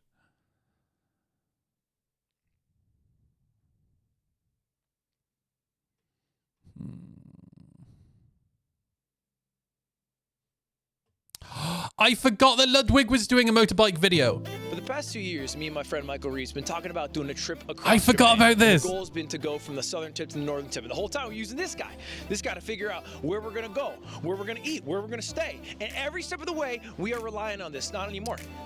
Because Michael, we're doing this the hard way. We're crossing Japan without a map. We're going tip to tip. Oh, fantastic news, Marcus.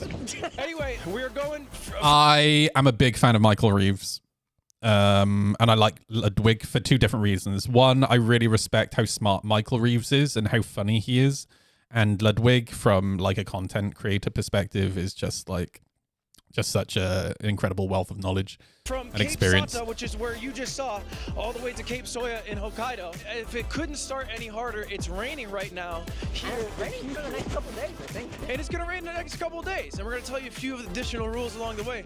But before we do any of that, take a look at our motorcycles. These bad boys are going to take us all the way to Hokkaido. Oh! But first... Triumph Scramblers, dude. No way. They're So Triumph, I think, are doing a big like marketing push with Scramblers. because loads of content creators that I watch are all doing trips right now with Triumph Scramblers. Like Harvey Rides Bikes is doing a trip on Triumph Scramblers.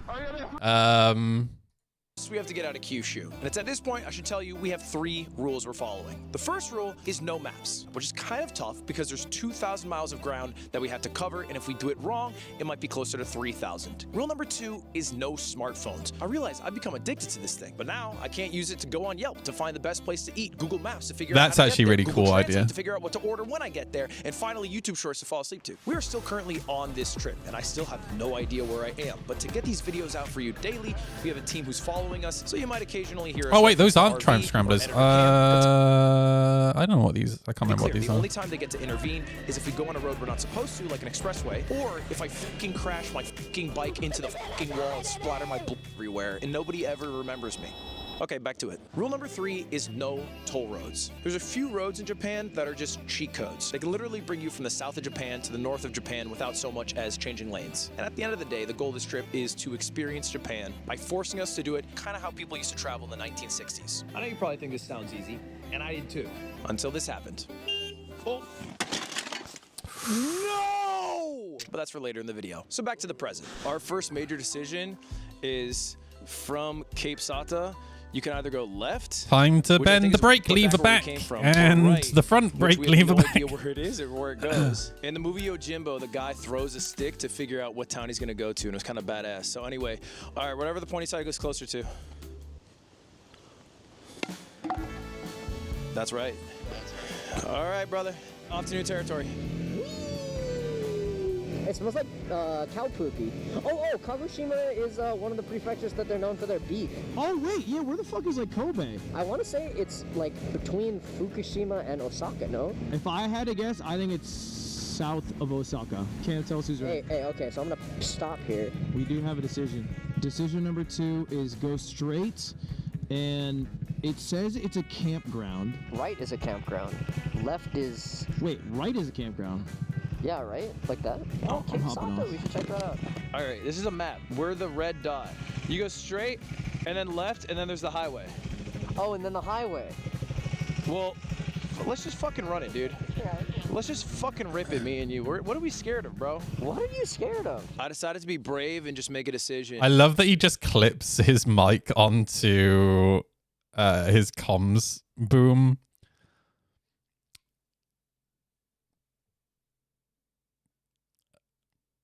And anyway, When I went to all the effort of actually shortening a lapel mic this is the road. to tuck and hide in my helmet.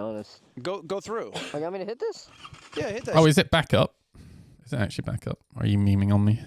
You go play Star Citizen finally. It still says unresolved. Are you? It's up? Okay, let's go play. We finally get to play the experience of Star Citizen.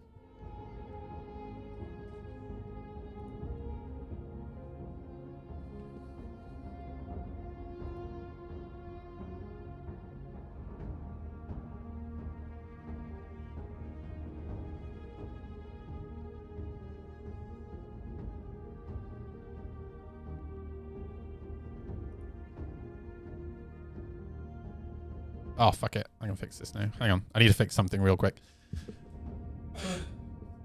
Bear with me a second, everybody. Scrambled. I don't know if you're here, but I'm fixing it.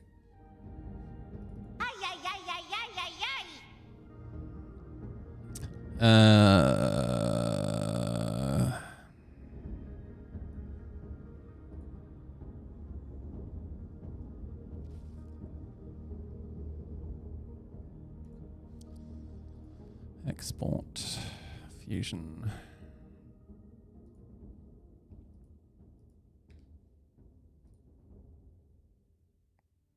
Boom.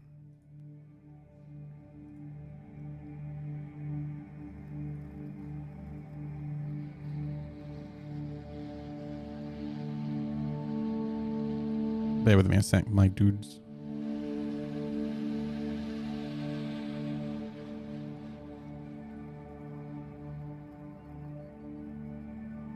Oh, how did that happen? That's really weird.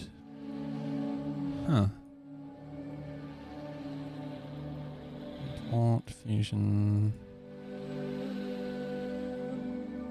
Yeah, that was weird. 1 second, everybody. Hey, Ren Stimpy, how's it going, dude?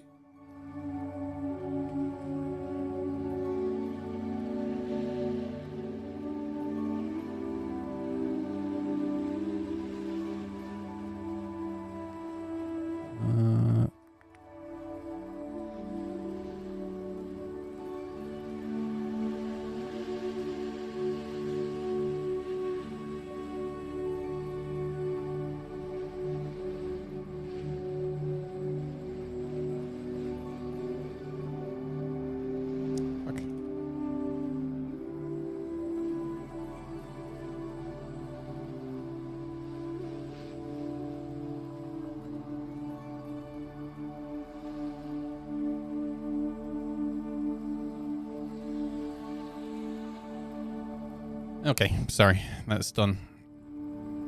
All right, let's go play the game. Update. Well, this is updating. Let me just get a fresh drink and then we'll hop in.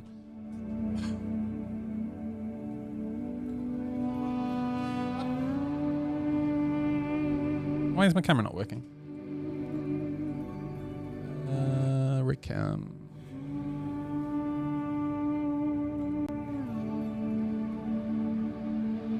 I literally fixed this before the stream.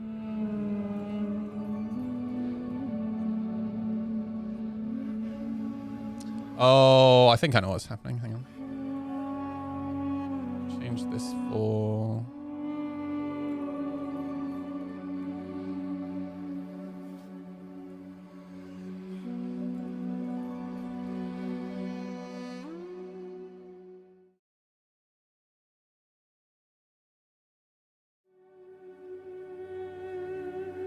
Okay.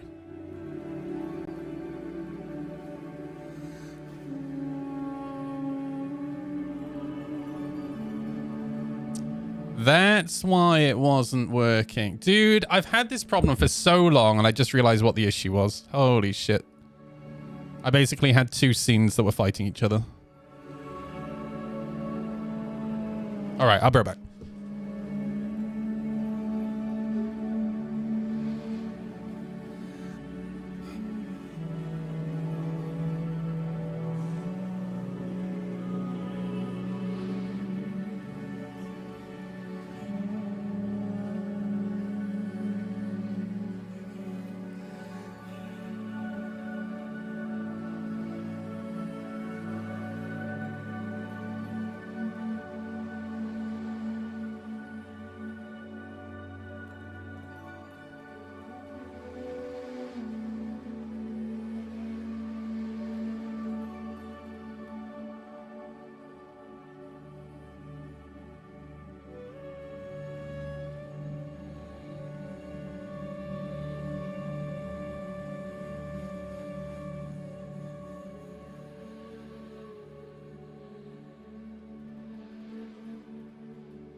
Why is this camera not zooming? Hello? Focus. There we go. Oh, you crashed with a massive hoard of gems? Oh, was that when they were taking the game down for maintenance?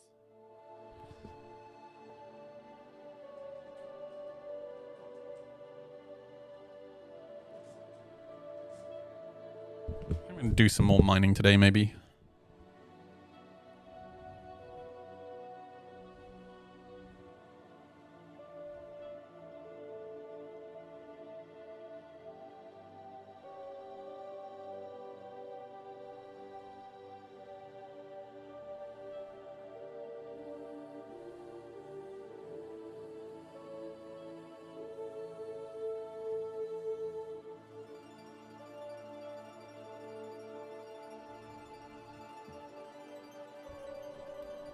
Man, Alexis is already online, man. I'm 23 in the queue. Fuck. Oh, it was just before? Oh, man. That sucks. Oh, as in you crashed? Oh, yeah, okay. That's, you definitely learn the hard way to slow the fuck down in Star Citizen.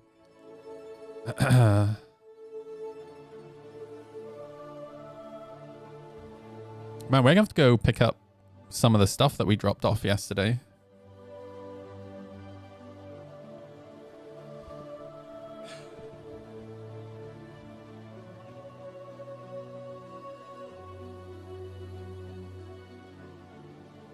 What are we getting into? Yesterday and today, I think. Yesterday we were mining. I think I want to do some more mining today.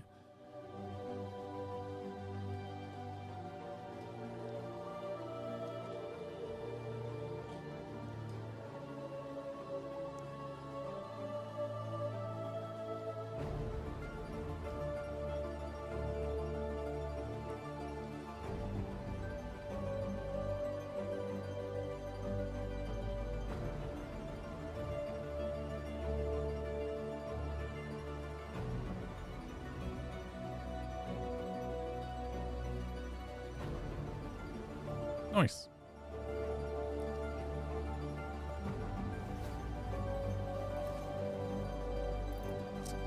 Okay.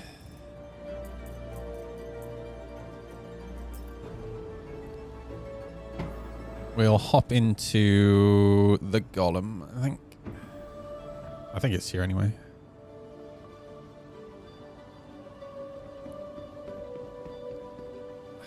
Somebody in my global chat said 30 FPS server. Wow. Clearly this person has never logged in immediately after a patch. Who knew a server works well immediately after it's been rebooted?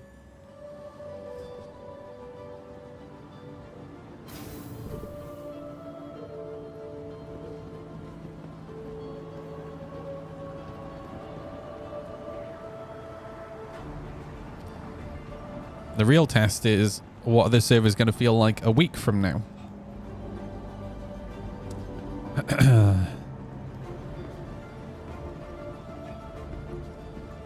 Oh, do you mean the whole shard markers?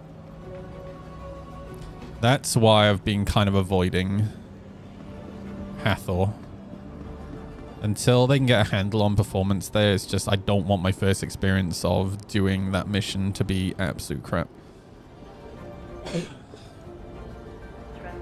or attempting to trespass on train tracks is a serious and dangerous offense.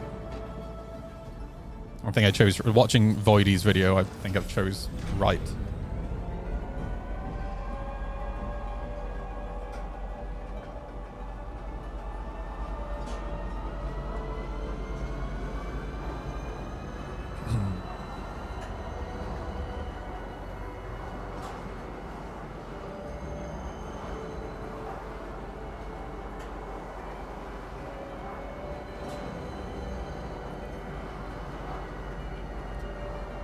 The one thing that this mission has really done is highlighted like how important dynamic server meshing is going to be.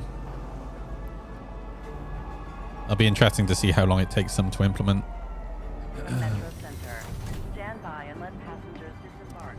I'm having a problem getting at a pyro sometimes. Can never get a fuel supply. So what's the issue? Like you're landing and you're pulling up the app for your vehicle, and then what happens?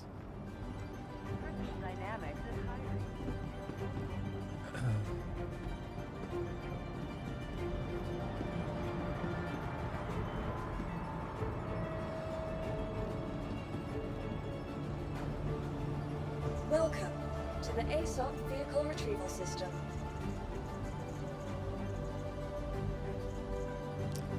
The Golem is at Everest. Okay. Actually, let me call out my C1. I'll take that up to Everest, then hop in the Golem. Vehicle Retrieval System. Security in the system is such a mess. Vehicle selected. Your vehicle has been delivered to the following Stanton Gateway won't seem to never give... Oh, I vaguely remember that. Can you not get fuel somewhere else? I think that's been an issue since P2.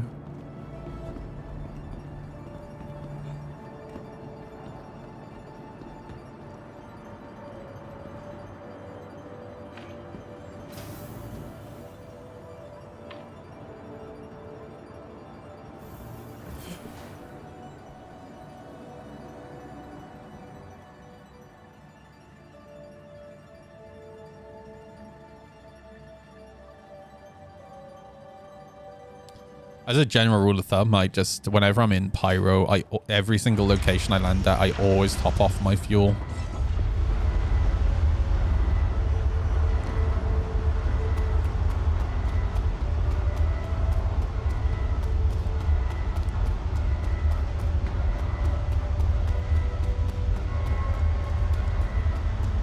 God, the audio from somebody else's hangar is bleeding over.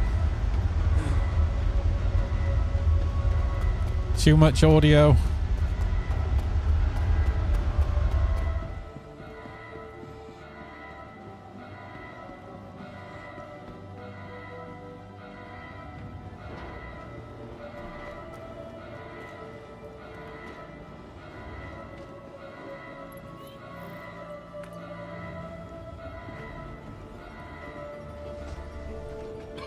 Oh, pardon me.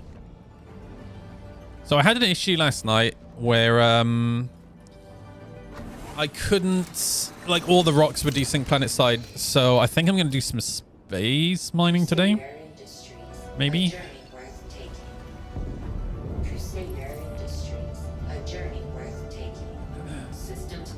Yeah, the servers were in a really bad spot last night.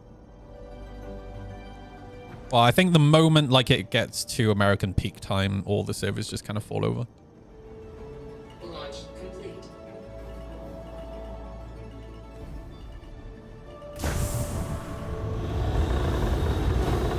Landing gear up.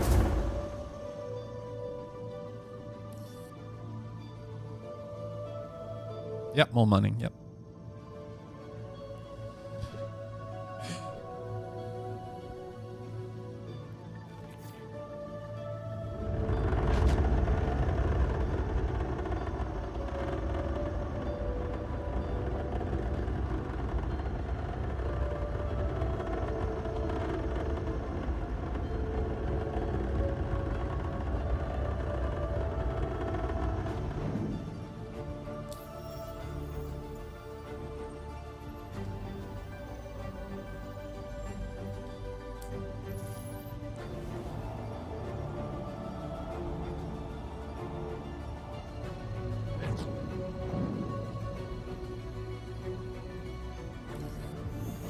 Quantum travel engaged. Quantum travel complete.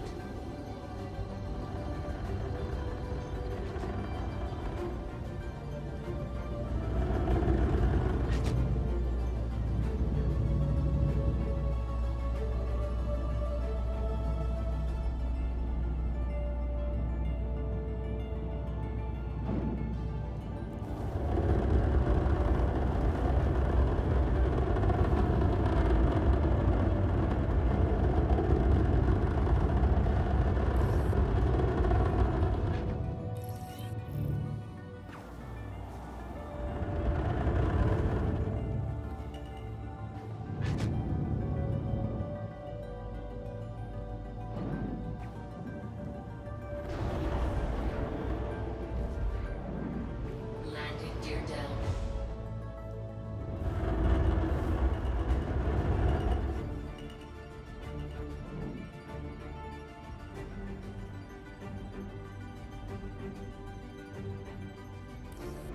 Nice.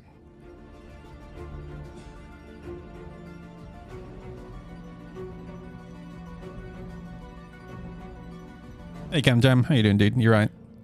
What do you recommend for newbies other than mining? The mercenary mission quests. Okay, yeah, actually, they're not too bad for making money, and they're a bit of fun. I tell you what's quite good are the hauling missions.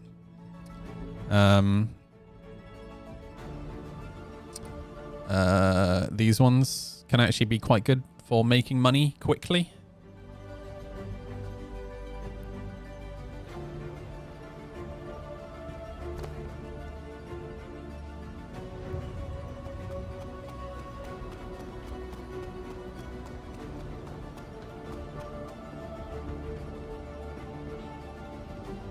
I mean, the small hauling missions are only 6 SU, so like you don't really need that much space.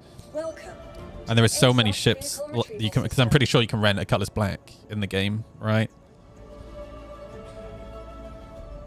And you can cover that cost of the rental in just the first mission, I think. Maybe 2 missions. All right. Your vehicle has been delivered to the following location.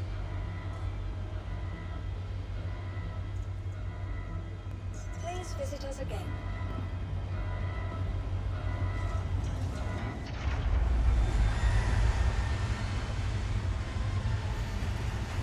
If it doesn't fit, Ren, go rent a ship, dude. There are rental terminals in all of the cities and at most of the stations, I think.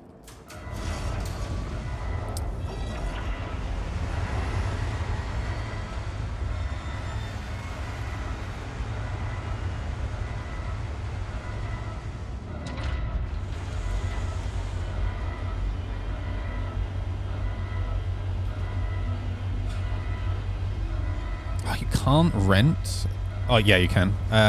So in Stanton you can rent the Cutlass Black at Station Refinery Rentals, Cargo Office Rentals, Vantage Rentals.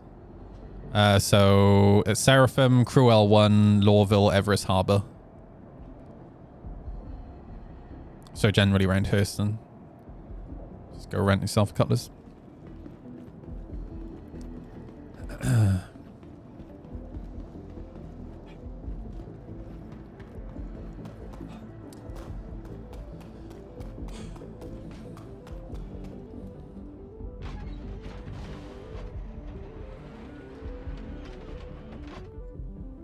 The only issue with the mercenary missions is they get very repetitive. Really, well, all of the missions kind of get repetitive quite quickly. That's why I tend to do a bit of everything.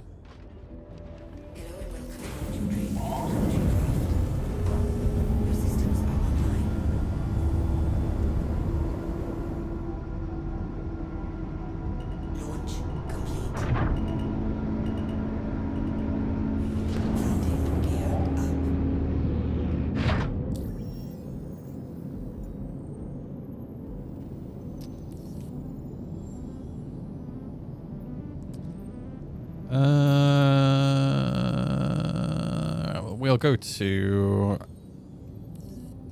There's no point me going to the refinery until I'm ready to actually drop stuff off, so I'm going to go to Yella. Do you wanna join me, Kevin?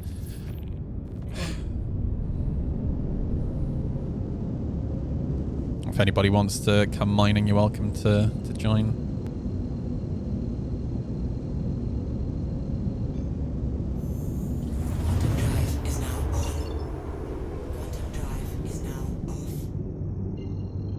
Eating and get on after? Okay. Eat faster, dude. Time is money, dude. Oh, do you have a mining ship, Alexis? Oh, you're still mining with the Geo?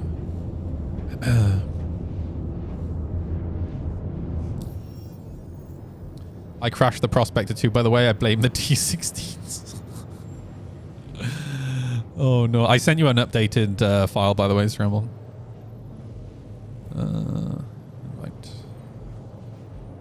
Invite. Yeah, you should have bought Verbals, dude. Problem was, Scrambled first messaged me after he'd already bought the T-16s, so I couldn't talk him out of it.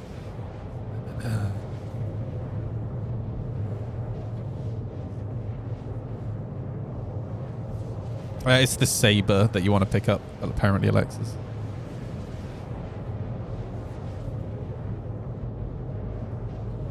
I actually still have one of the original green T-16s.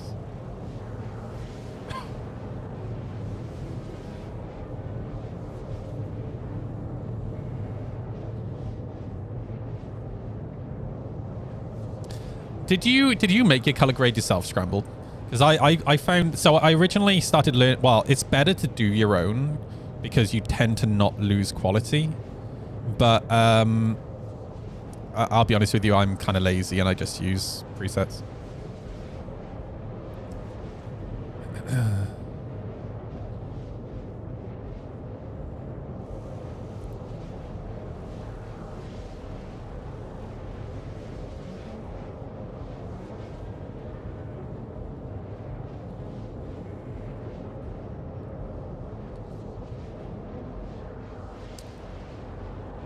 I didn't buy any presets. I literally found free ones. But again, the only issue with them is that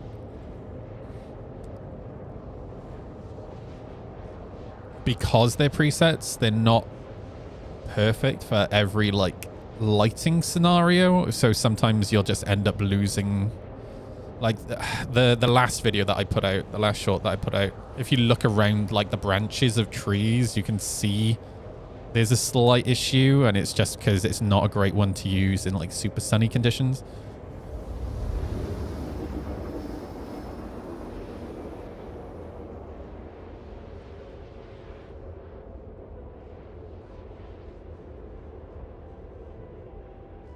That really confused me then. The quantum sound started playing as I was approaching the planet.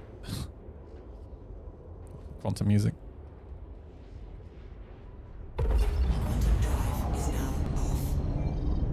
Have you got one of these, Scrambled? Because trust me when I say if you don't have one, you want to get one. The speed editor. Oh, dude, get one, trust me. It saves, dude. It takes a minute to work it out, but I can cut videos together so fucking fast now. It's crazy. It's called a speed editor for a reason.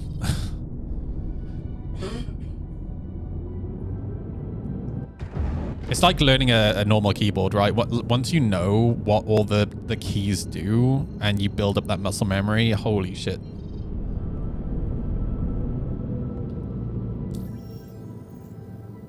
So I actually got that one. So somebody in my chat gave that to me because they only wanted the key for Studio. And it worked out cheaper for them to buy the speed editor than to buy the key. So they sent me the speed editor. I want the studio version for a couple of reasons. I want the ability for custom captions. I want the upscaling. And there was something else that I wanted as well. I can't remember what it was. Yeah, there's a few things that I want.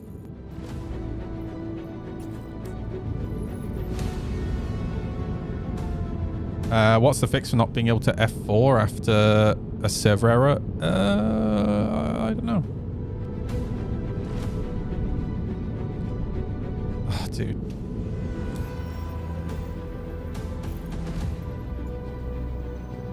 CIG, please.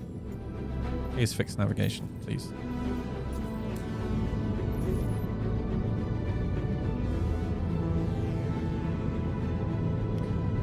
Oh, do you not have GPU accelerated rendering with the standard version? I didn't realize that, dude. To be fair, most videos that I render pretty quick anyway. But yeah, I didn't realize that. Holy shit. Oh, opening the Mobi apparently fixes it according to Dibbles on YouTube.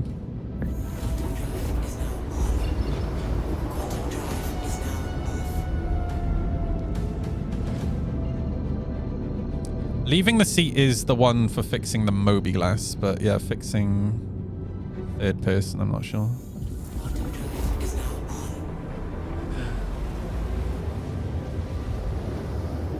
You know, it's funny. Something I was thinking about last night is you're really good at talking to the camera. I'm not. And the reason for that is because it's the main reason I ride motorbikes, which is to relax. And the reason I get so relaxed on the motorbike is because I'm so focused on the road. And as a result of that, I'm just not very good at, like, talking. It's the same with with comms, and I kind of realized it a little while ago, and it kind of reaffirmed it in my head last night. I specifically rode with Temtem to work so we could test our helmet comms, and you know, he's talking to me. I'm just like, yeah, no, yeah, and it's just because I'm so relaxed in the moment that I'm just not very talkative.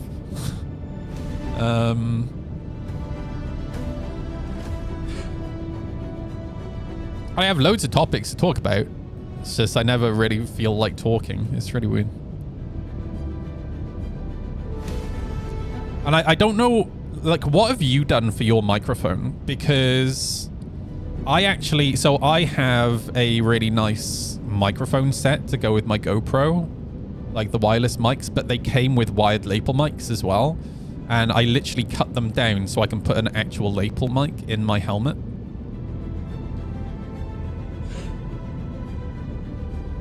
I really wasn't my first 10 rides or so. I just scrapped them. I have a constant internal monologue because I ain't turned off. Yeah, I'm the other way around. I kind of have to force myself to talk. I'm naturally a quiet person. I know that sounds mental. I talk when I'm nervous. But my granddad... So my granddad kind of looked and acted like Dick Van Dyke. Really weird how, like, similar they were, but I think my granddad was the same in that he would have to push himself to be social. The rest of the time, he would just be sat in his chair, reading the paper, being quiet. And yeah, that's just generally me. I talk because I feel like I socially am supposed to. The rest of the time, I just prefer being quiet. And this is what I said to you before, right? Like, me and my closest friends, we're all capable of just sitting in a room in silence and still enjoying each other's company. Not feeling like we have to force conversation, which is nice, you know? H for essential for exhausts. Oh, so you have a separate mic for your exhausts? RodeLav 2 plugged into H1N for helmet audio. I need to... What the fuck is that? Oh, so you actually have an external... You record your external audio. Oh, that makes sense. Because, yeah, I just record my audio straight into the GoPro. And the reason I went for the GoPro, I originally bought an Ace Pro. The reason I went for I then bought the Hero 12 was because the Ace Pro did not support live streaming. So I gave the Ace Pro to my riding instructor because he wanted to get into making content. And yeah, now I use the 12 and I just run a lav mic straight into. So here's the camera, and then you have the mod kit that goes onto the camera, which then gives you all of the sockets and stuff on the back for like plugging stuff in.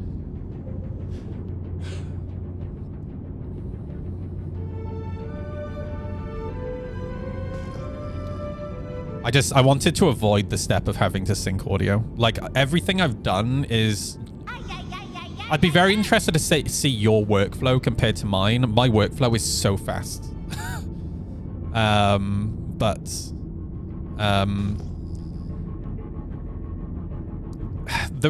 For shorts, my mindset in terms of audio is that people don't watch shorts on computers with really nice headphones. They tend to watch shorts on their phones with headphones that aren't necessarily like the best if they're wearing headphones. So I'm not that worried about the audio quality. Like, when I get on to making longer form videos, I'll probably care more about the audio quality.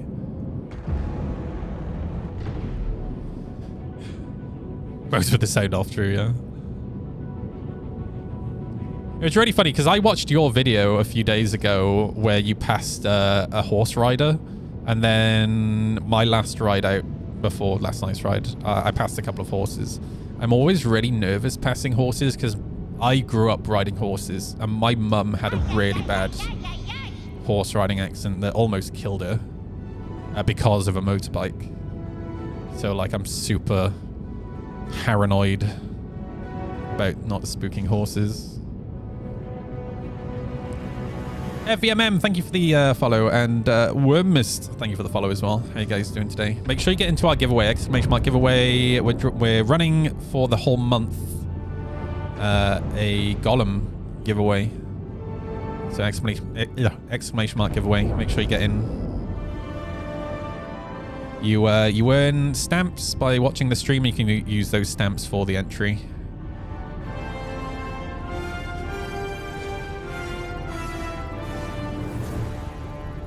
Slipping on your motorcycle in horse shit. Well, it's funny you say that. So, hang on, let me show you. So, horse shit is actually a big indicator that there are horses on your route, right? So, if I show you, you have to find the right video, the right clip. Definitely not this one, not that one, maybe this one. Ah, no, it's the one before this one. Not this one.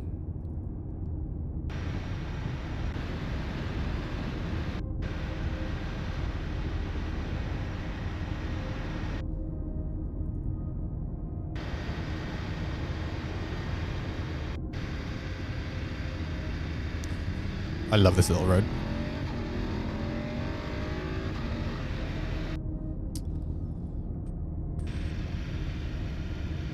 Before this. Oh, so actually this, I was telling this to Scrambled. This reservoir by here. So every now and again you hear me talk about my godparents' farm, and their original farm is actually underneath this reservoir. So this was their land, and basically this got turned into a reservoir for the people of Liverpool. So their farm moved over these hills.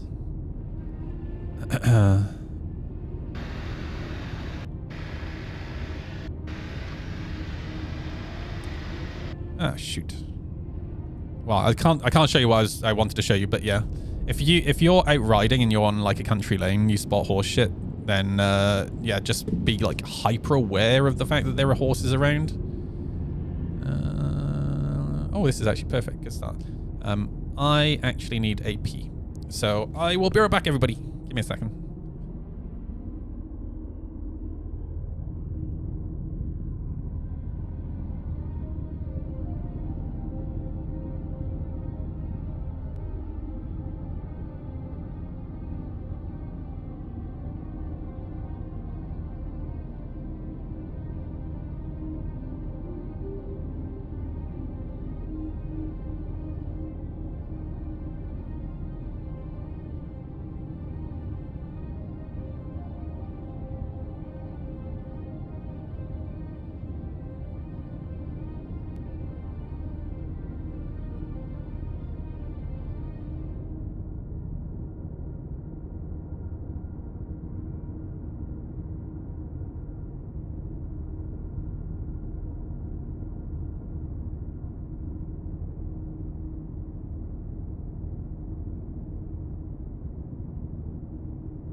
Newts, I am going to kill you if you don't let me go.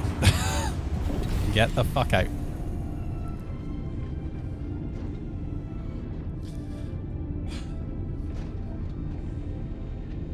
Newts.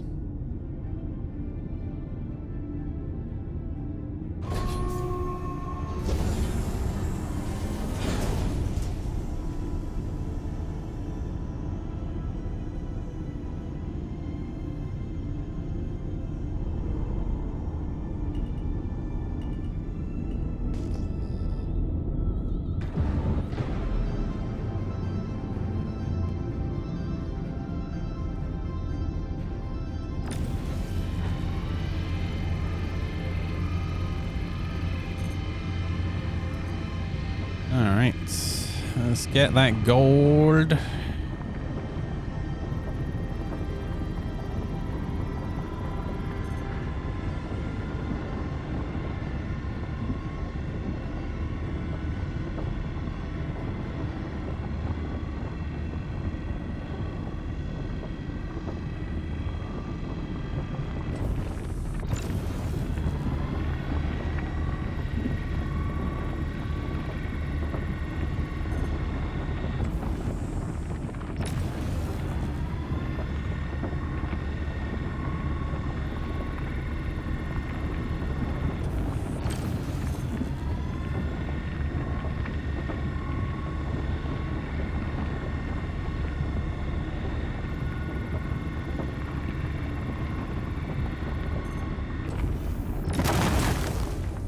Nice.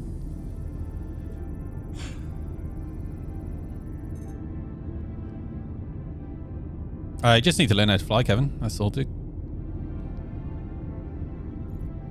It's fine, dude. I used to be terrible at the game too. You'll work it out. Don't worry.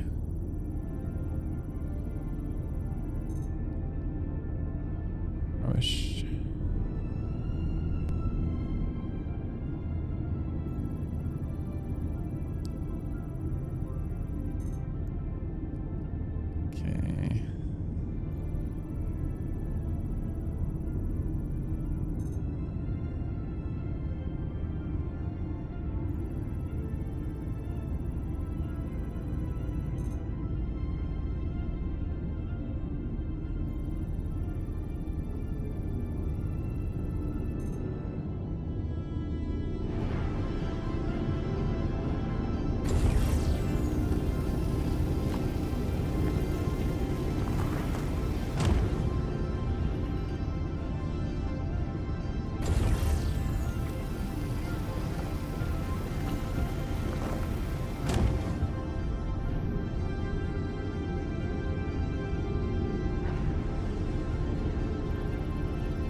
These are all crap.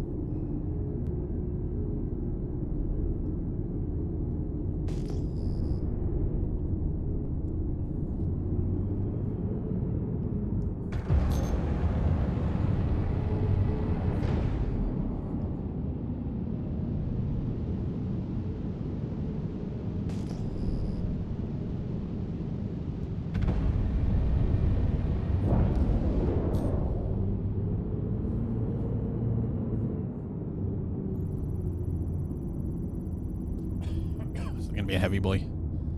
Yeah.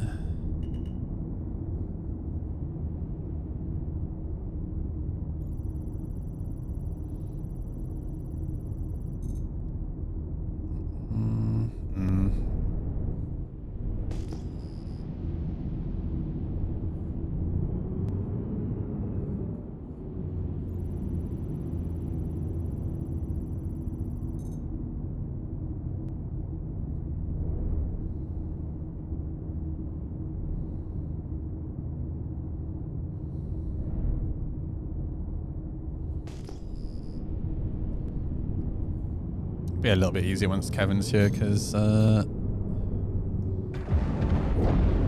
people to crack rock.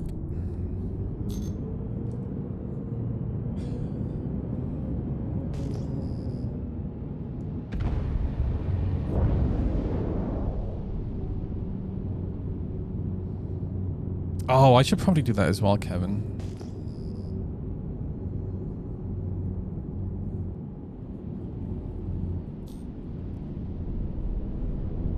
Oh, that's it.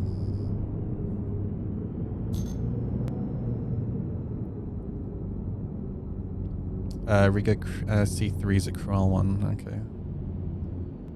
Oh, so you can use more than one. What is it? 3 modules per head?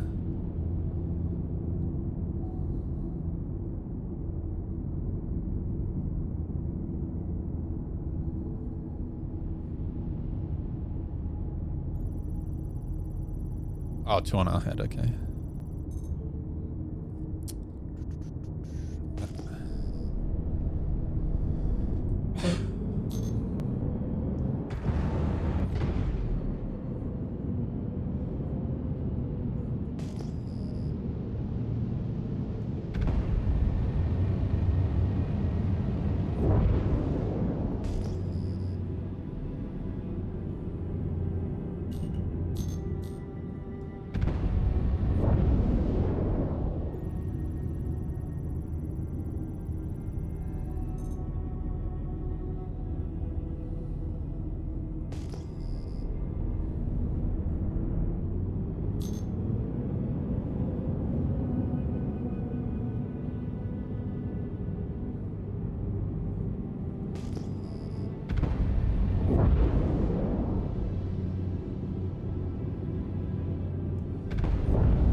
This is the part of mining that I just wish scanning was way better, man. It's so tedious.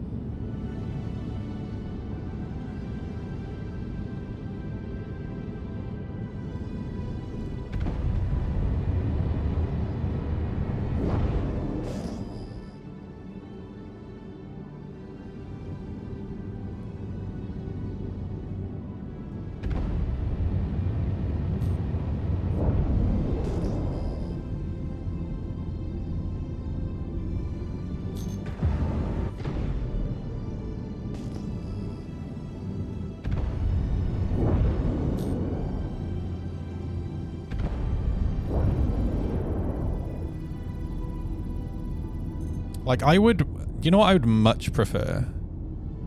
To have like a salvage, not salvage, a survey scanner, right? Where I can scan an area like a ping, right? And then I get the results of all of the asteroids in that area. And then I can identify which asteroids are more likely to have the materials that I want.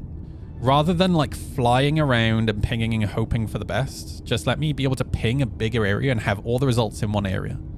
All right. You know how like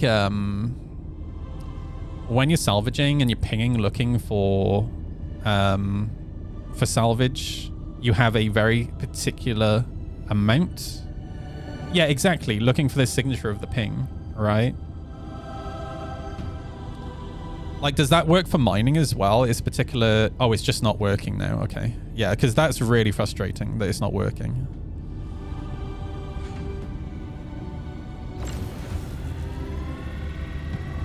Might have to go fit gadget.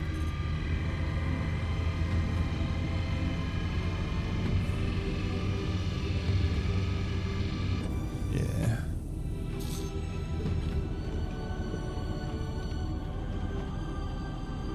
But my point still stands. I want it on a screen where I can see all the results. I shouldn't have to physically point the crosshair towards each ping result to see the number. Why does that not just show up on an MFD? Right? Just a table that shows all the results that you just pinged and shows you the signature, right? Like, it's already partly in the game. You just need the MFD, right?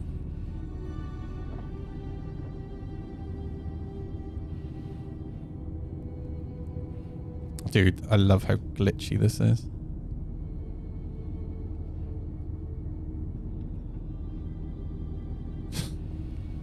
Also, what drives me nuts, oh god, is how much the camera shakes, man, when you're trying to do this in EVA. It's so dumb.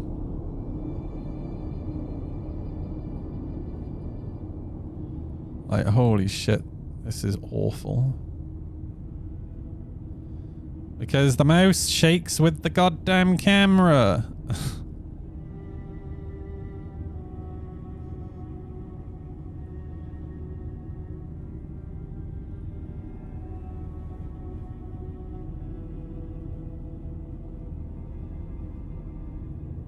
Dude, it's so irritating.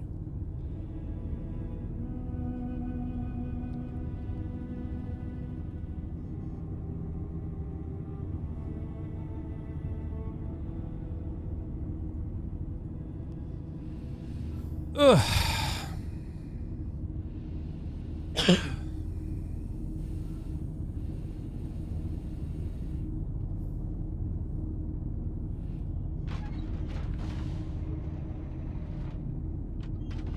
It wouldn't be so bad if the cursor was stabilized.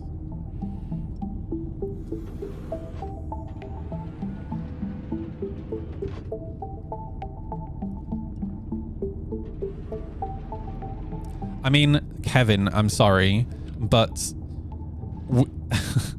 advanced scanning for rocks should be a basic feature that all mining ships have. And no one will ever be able to argue otherwise to me. Like, holy shit. Why do I have double HUDs right now? Hello? Okay, well, we just get both HUDs now. That's nice.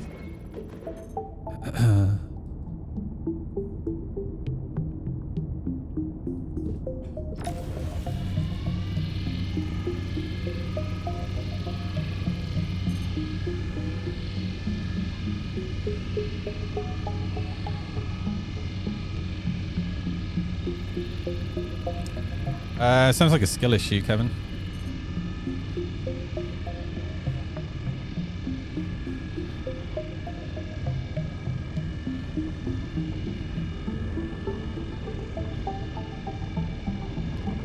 Oh, that was the other thing I wanted. There's a particular way in Resolve Scramble. There's another way to track. So I do my tracking to hide my speedo in the color grading tab. But there's another way that you can do it that's a little less... It's not necessarily tedious, but less time consuming.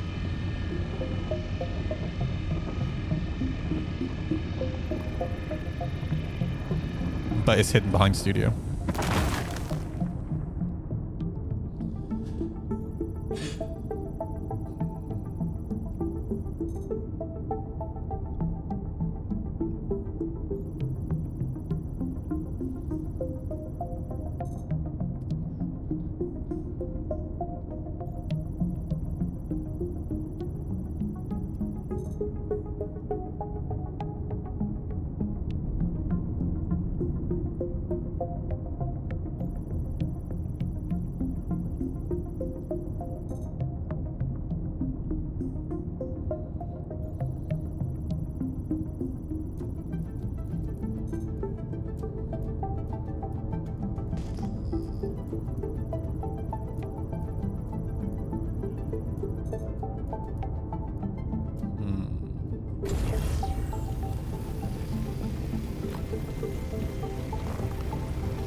Well, that's us pretty much done. Let me go grab my tool, my gadget. Dude, I need to go back into the Virpil software and fix my dead zones.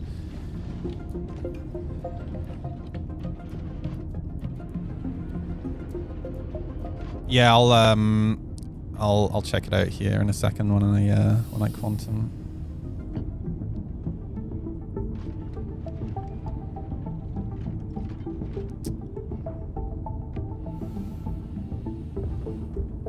Okay, I actually stored it. When I tried storing my gadget last night, it dropped it, which was really annoying.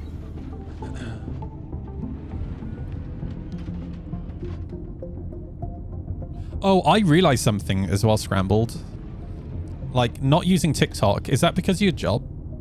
Or is that just a choice that because you don't like TikTok?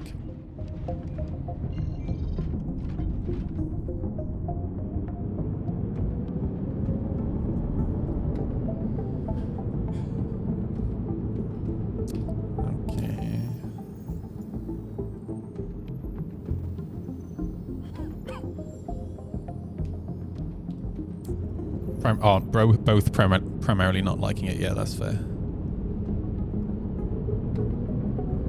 I don't know if you got the email, but they're changing the way that YouTube Shorts are counted now. They're going to be counted like TikTok does it.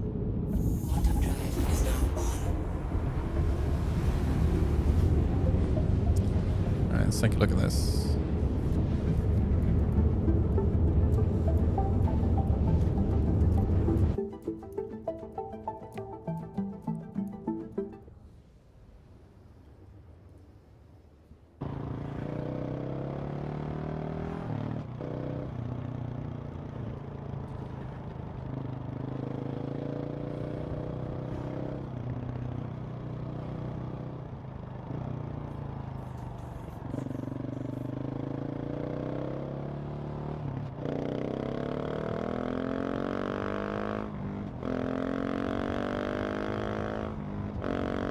Ah, dude, that looks sick.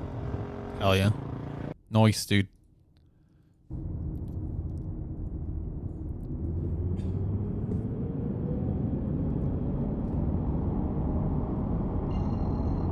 The only problem with me using music is it restricts me to 1 minute. So it's nice that you can use copyrighted music on YouTube. But if I want to do a video where I'm like a longer video, I can't, or I have to use copyright-free music.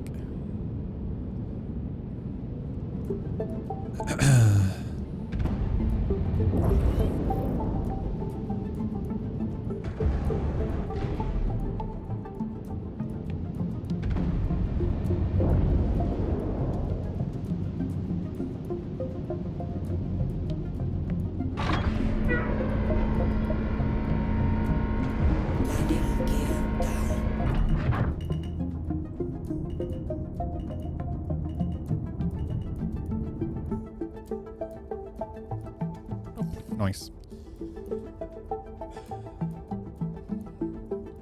Yes, I've learned that the hard way as well, Bulvy. Yep. I'm new here, and I'm glad that you're mining with a ship because I just bought it and didn't know how to use it, or even know what to mine. Any tips? Believe it or not, although I've played Star Citizen since day one, this is actually the first time I've really got into mining. I played around with the Prospector years ago when it first came out.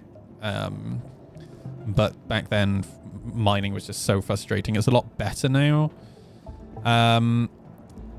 Kevin, are you here, dude? Can you provide links to like the resources that you use for like finding where to find ores? Because that resource is actually really, really helpful. I think the hardest part is kind of like knowing what and where to go, right? What to mine and where to go to find it. But other than that, then as long as you understand how the mechanic works, right, then it's pretty easy. I can explain it next time that I'm mining.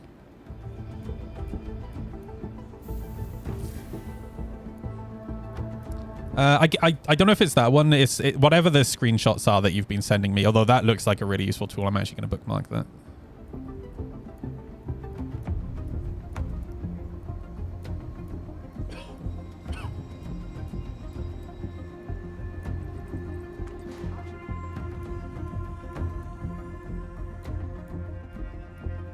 right now, I'm mining in the yellow asteroid belt and kind of specifically looking for gold.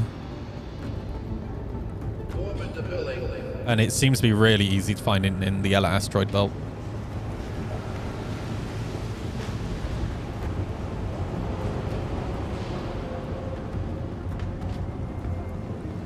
So we're about to find out how much we made yesterday from the stuff that we dropped off here.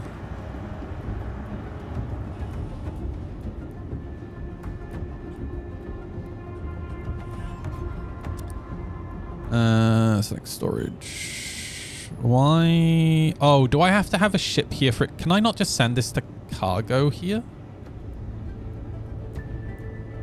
Only hangar?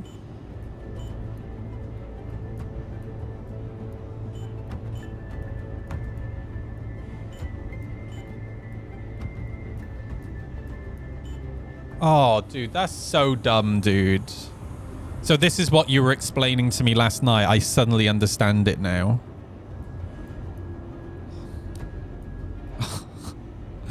Okay, I get it. Let me buy those modules. What were the modules, did you say?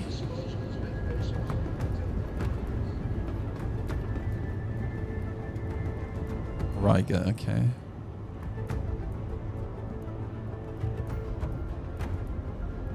One, two. All right, let me go deliver a ship here then. Oh, this is so silly, dude. I can't believe they've added freight elevators and they haven't updated this. And the thing is, I would understand it if they updated it like the following patch, but we've now had the following patch since we've received freight elevators.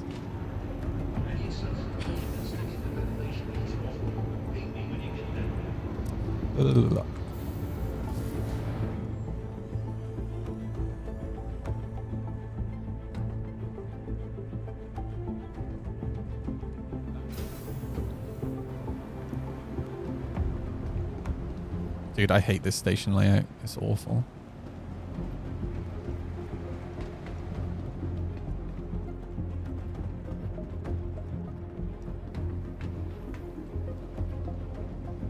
Welcome to the ASOP Vehicle Retrieval System.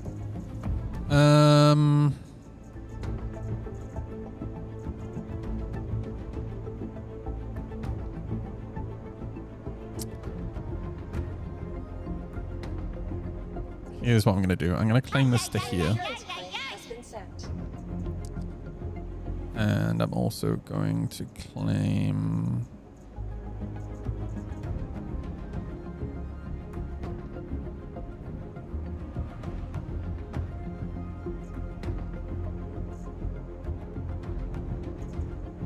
Oh, I need to be in the actual hangar, balls.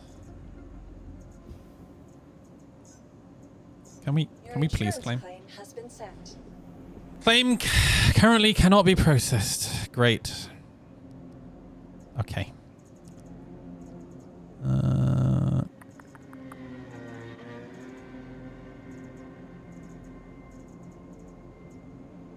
I'm assuming I can't claim anything here. Your insurance claim Oh no, I can claim that one. Nope.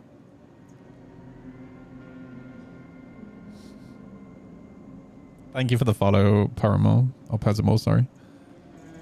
Can I deliver anything here? Do I have anything deliverable?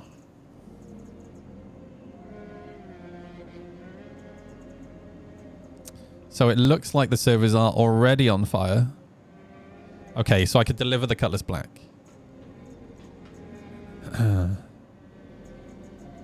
Just can't claim. Make sure your ships don't get destroyed, everybody. Oh, man. Please visit us again. Goodbye. Mining related event, new mining ship, no refinery updates, so it works with freight elevator. Yeah, good point, yeah.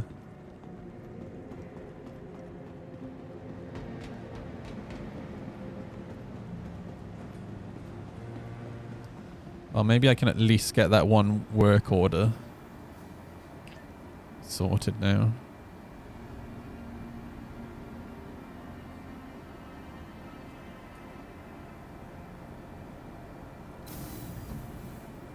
Nothing in testing chat about the issue.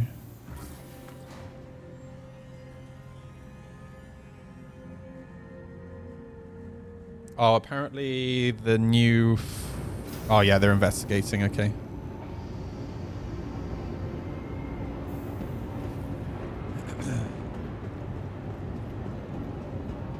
I was at a station yesterday. I went to the hangars, call for my ship. I heard a loud boom. Yeah, so... there is a bug at the moment that causes the ship to clip into the ramp. So the best thing to do in that case is it only destroys the first ship that you call from the ASOP terminal. Have a sacrificial ship of the same size as the one that you need to pull out. Call that one from the ASOP terminal in the lobby. Let that one be destroyed. Then go to the hangar and pull out your actual ship. There are so many issues with the ASOP terminals. Here's what CIG need to do, and I've been saying this since day one that we had the PTU for the patch where we had our hangars. The ASOP terminals in lobbies should be a terminal for requesting a hangar, not calling a ship. There are so many issues with those terminals and calling ship. There's like 4 or 5 different bugs. Just get rid of the ability to call ships from those ASOP terminals and have it be a hangar request terminal. And then just let us go to the hangar and call out the ship from the hangar. Because right now there's 2 separate systems. And it's I don't think it's worth their time like fixing the shit with that particular hangar with that particular terminal in the lobby when it doesn't really make sense anyway.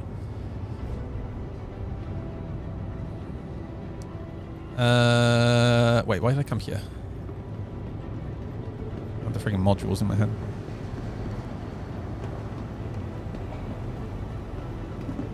Sometimes work orders will fill your entire cargo grid even though it isn't actually full. So you have to store all the cargo from one order into the elevator and claim it. Oh my god, dude, that's annoying. Well, we're about to find out. Right, color's black.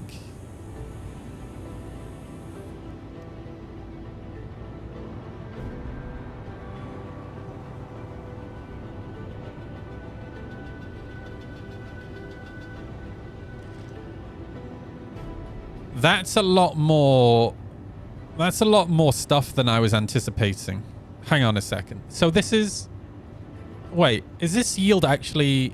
Wait, what's CSCU? Is that... Oh, it's 11 SCU? Oh, so it's just... Okay. Whew. That's fine. Okay.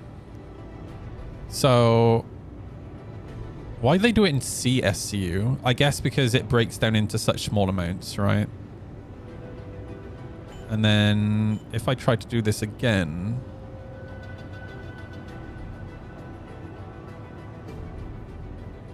Okay.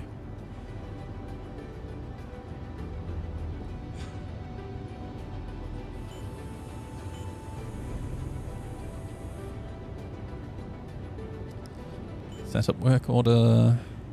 Gold.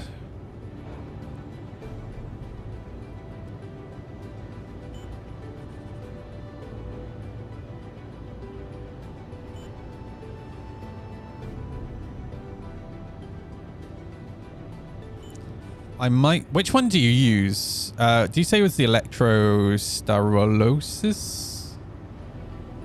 Kevin? Because I might do shorter ones today. Just so we can keep going. Because this is 2 hours, right? The quick one that's pricey? Okay, yeah.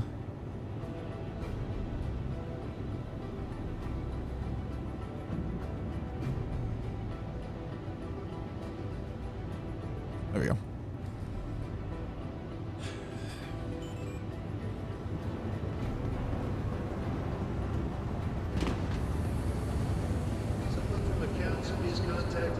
Oh, the one with high yield. Got you. Okay.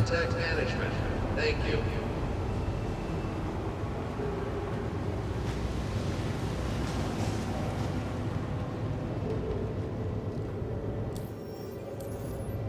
Hello?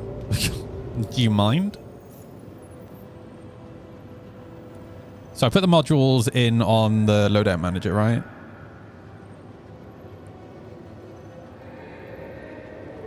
Uh-huh. Nice.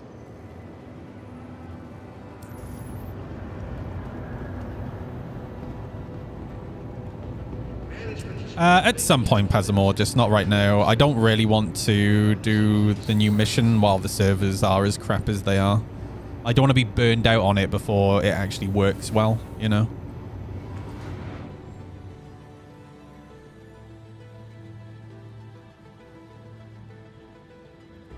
I've kind of learned that from just playing this game for so long. It's the same reason why I try, like, I don't spend... Oh, man, I should have got some of Cruise Lux. Oh, I'll grab it next time I'm here. It's why I don't spend too much time on the PTU as well. Because, so, I do my fair share of Evocati testing. But generally, once the new patches go to PTU, public PTU, I tend to stop. Because again, I don't want to be burned out of the new content before it's even live and it's actually working better. All right. Vehicle selected. Stand by. Your vehicle has been delivered to the please visit us again.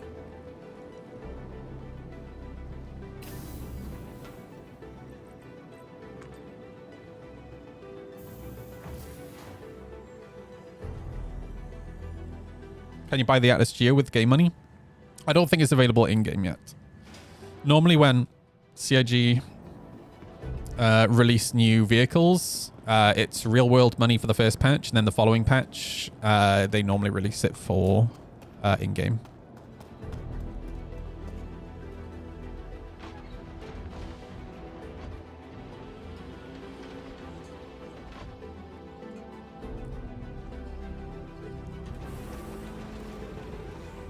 Let me hop in Discord if you guys want to join. Hello and welcome aboard your Drake interplanetary craft. Your systems are online. Sending an invite, Kevin.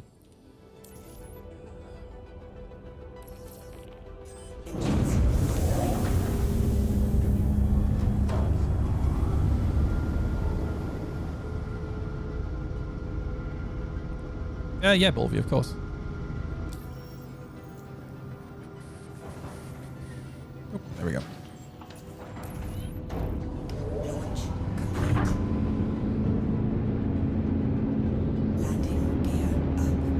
All right, back we go.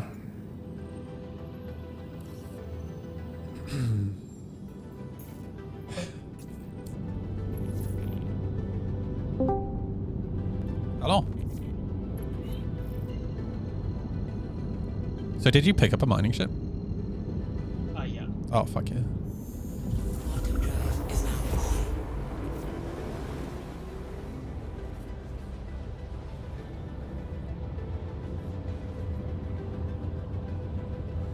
It seems like you've gotten lucky because all the gold I've found is impossible by like an extraordinary. Yeah, I think I've just had a good start today. Because like it wasn't even like 2 could do it. You need like, I don't even know if 3 can do it. Luckily, I think there's enough of us now. And me and Kevin just put the modules on to increase power output as well. I found some Taranite, which is what I've left.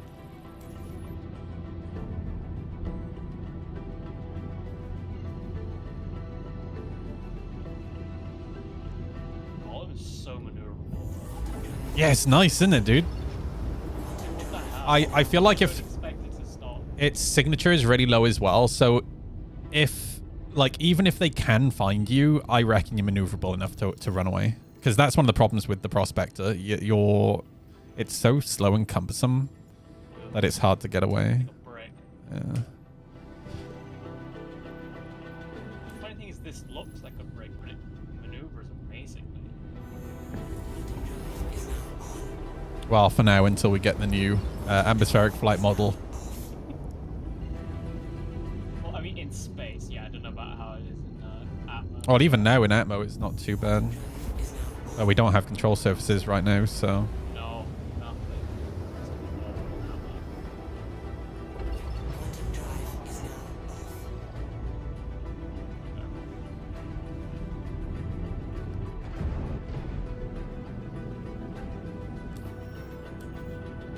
You're in yellow right now? Yeah. I don't see him. Are you on a different server? No, I quantum to you. I don't have your marker. Kick you out and re-invite you.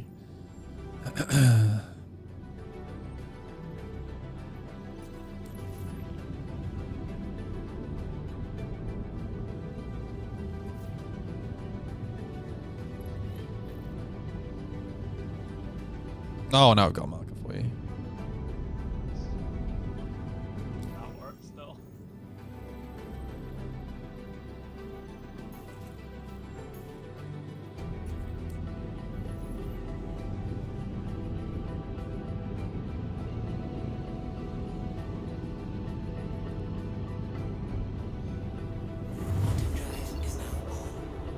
I love how when you decelerate from nav mode, you pull 78 G. It's so dumb, dude. I understand to a degree why they did it. It's to avoid exploiting the slow deceleration, like going into combat. So you're at high speed with shields up. Yeah. But yeah, there needs to be a middle ground, I think. It's funny the merges you can pull off with that. Yeah. Yeah, if you find anything big, just let me know and I'll come to you. Yeah.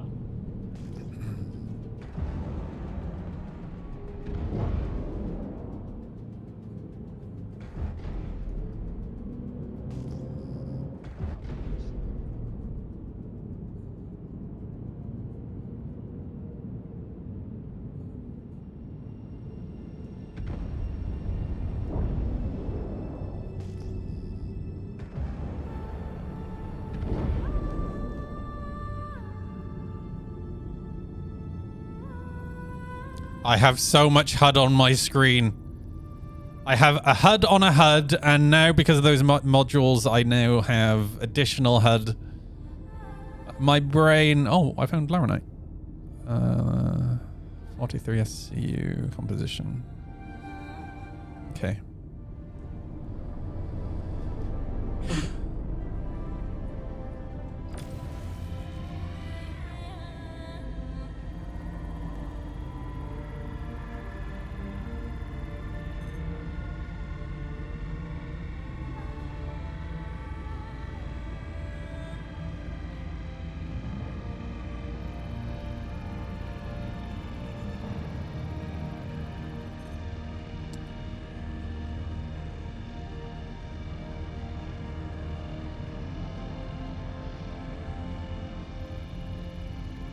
I wonder if it's my multi-tool causing that HUD issue. I might take it off.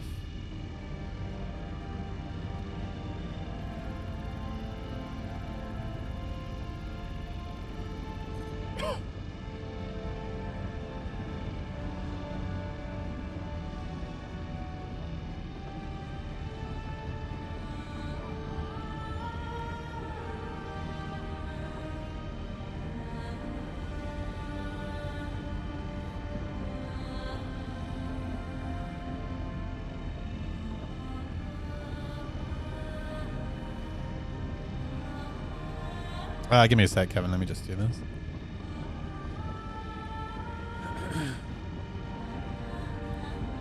An Anvil made Eclipse competitor. Yeah, I'd agree with that. Once missile gameplay and torpedo gameplay has been reworked. Uh-oh. Oh no, is the server derping? I think it is, because the rock's not breaking.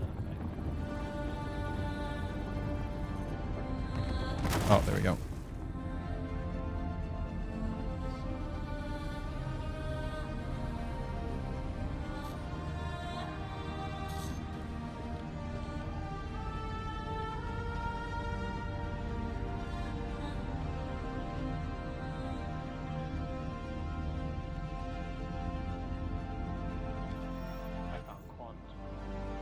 Nice.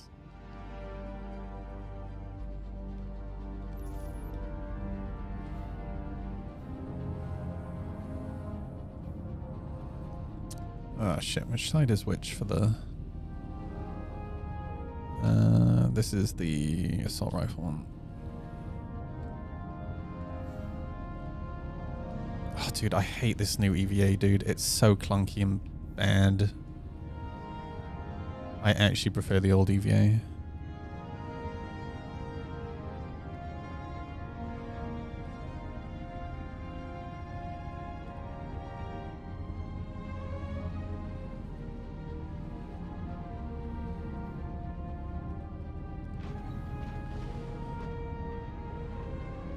The issue that I have with this EVA is twofold. There's no decoupled mode.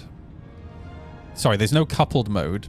But even though it's decoupled, when you turn your character, it doesn't act like it's decoupled. It actually like moves like it's on rails. It's really dumb. That's why it feels so clunky.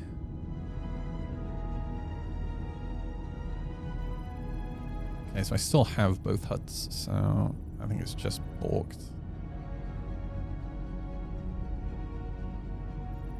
Let me try this. No, still balked. Okay, never mind.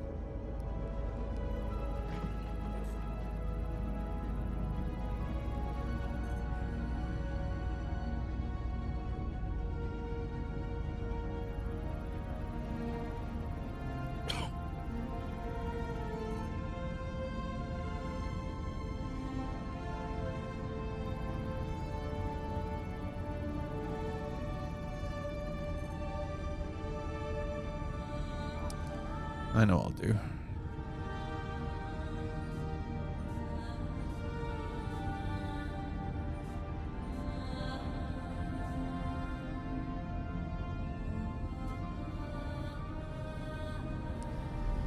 Okay. Which one didn't I scan? That was done.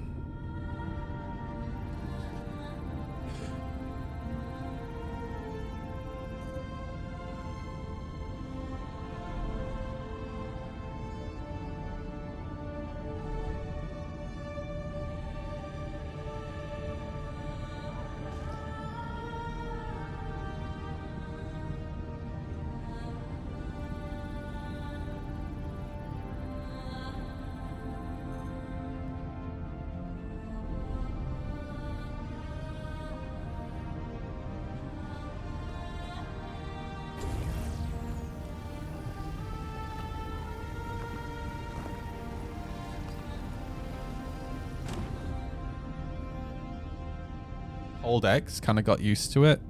No, dude, no, that's not what I'm saying. First of all, I don't want to hold X because I have fucking arthritis in my fingers, right? And I shouldn't have to hold my fucking hands like a claw. And second of all, again, it doesn't act like decoupled. When you turn your character, it follows round on rails. The only way it acts like decoupled is that it forward and back. Right, so again, if you wind the VOD back to when I got out of the ship, right, I got into EVA and then I turned right. But when I turned right, I should have continued floating off of the front of the ship, but I didn't. It followed on rails around to the right, which is why I bumped into the ship. It's awful. It's really bad. I wasn't holding W. I wasn't holding any key. All I did was turned my character. And it followed on rails and bumped into the ship. And I get that all the time. It's absolutely awful. It wouldn't be as bad if there was a coupled mode. So I could just let off the key, come to a stop, turn, but there isn't. The old EVA was so much better. 38. 34. 45.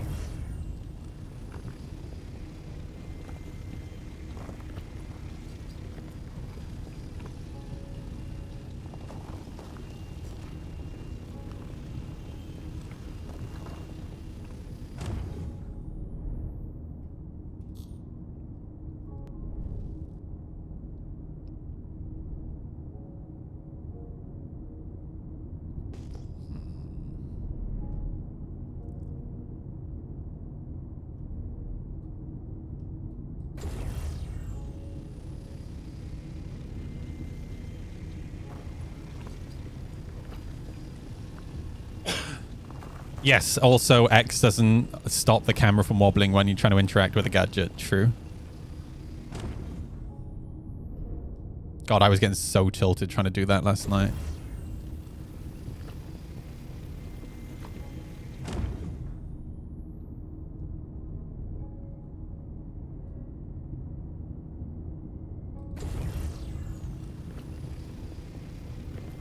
Man, I picked up a lot of crap doing this.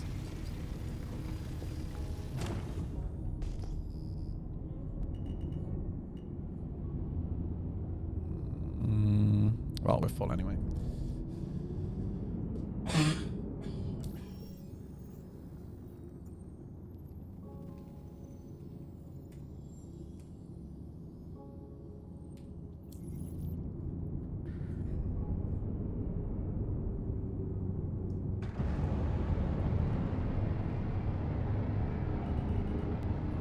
You fucking shit. Oh my god, I'm so retarded. Holy shit. Remember what I was saying about the positioning of the MFDs? Can we do go violence? No. This is why I really dislike having MFDs at the top of your screen.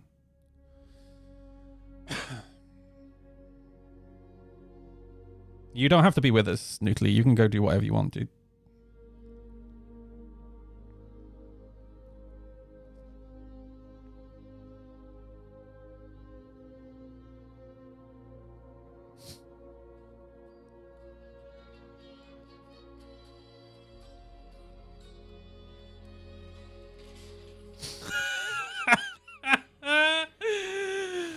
Oh my god, I gotta show you guys the short that Zell just sent me.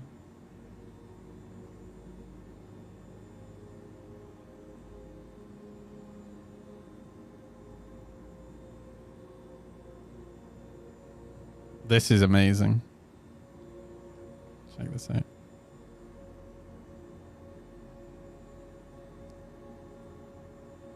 Wait. That's not what I... Oh my god, dude. Why is my copy and paste between... Wait. What? Oh, there we go.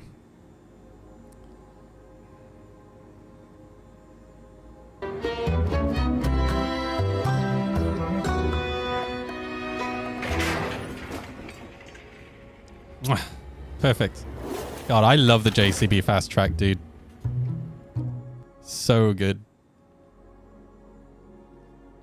They had to change the law in the UK around driving tractors because it used to be that you could drive a tractor on the road from the age of, I think it was 14.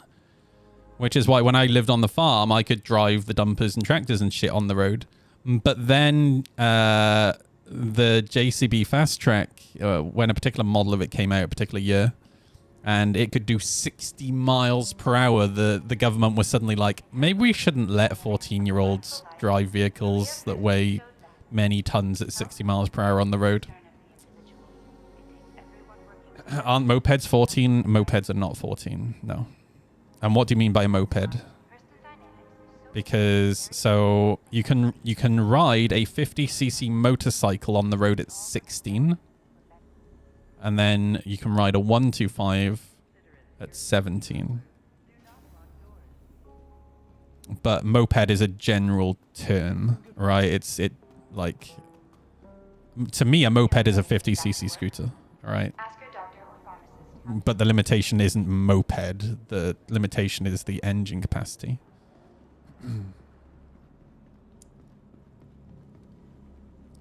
So yeah, you're not limited to mopeds at 16. You're limited to 50cc engine capacity.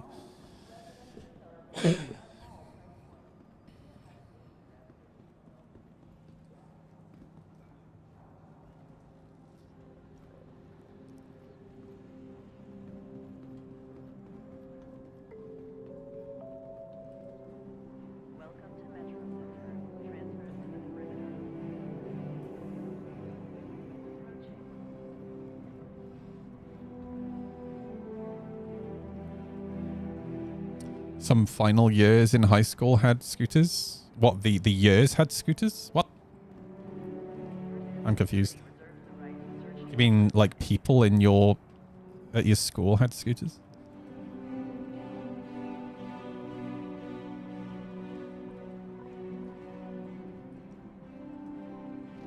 I read things very literally. Year 12, got you. Yeah, I had a scooter when I was in school actually. When I was in 6th form, I had a 125 Piaggio Skipper. That was actually a really good scooter. Yeah, one of these. Yeah, this thing was actually sick.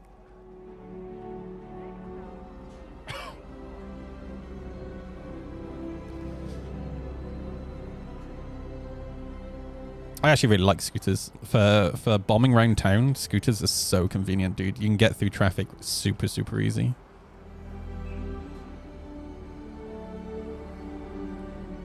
After any Quantanium, I'm just after whatever I find.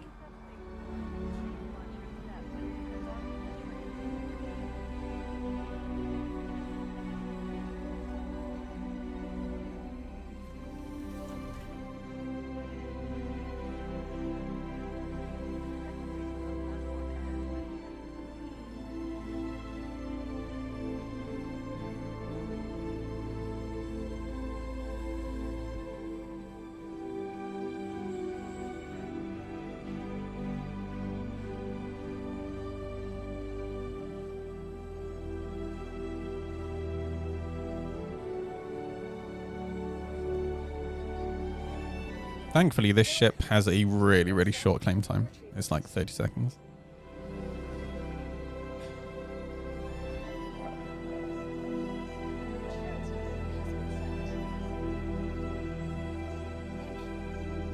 "44 seconds.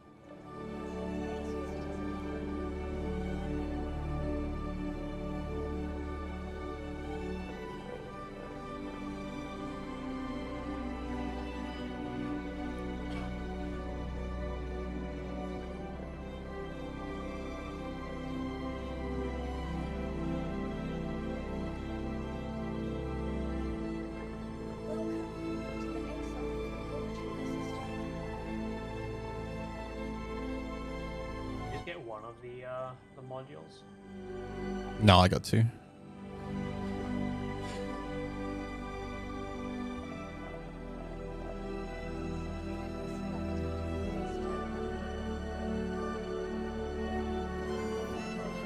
just name your ship, didn't you? Hmm? Yeah. I don't know if you'll have those modules anymore. Why? You attach them through your vehicle manager app. Unless they've changed, I'm pretty sure you lose them. So why would you lose modules but not lose components?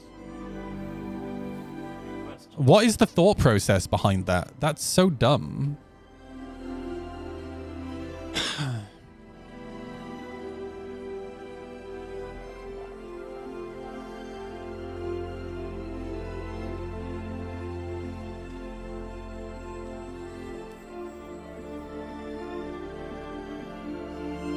Dude, I hate that you can't even view ships when they're out.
Yeah, no, the modules are still there, dude. Oh, okay. Yeah, like last time I was mining, it would use them. That must have been a bug, because that literally doesn't make any logical sense. Like, why would you lose components, but well, not lose components, but lose modules, right? It was quite irritating back then, yes. That's good to see.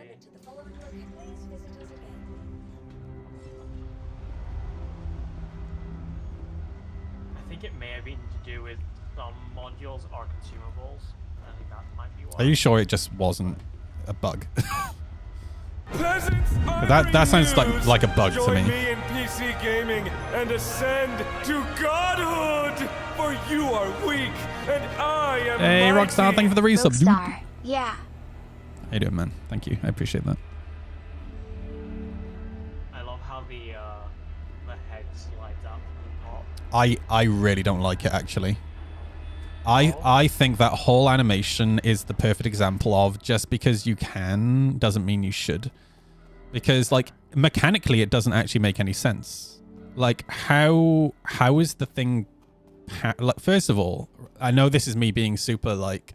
This is an example of somebody who, like, is into mechanics, I guess. Like, overthinking it. But... how is the actual laser powered? Like, there's no cable running to it, and then the hinge for the head itself looks like it could snap off. So, like, it just... oh, I think it looks terrible, dude. Like, the whole animation. I would have just preferred it if the thing was just physically on top of the turret all the time. I don't know. I think it looks pretty dumb. You see the power cables inside the arm? I'll have a closer look here. But I don't know. I really don't like the animation. It just looks super dumb.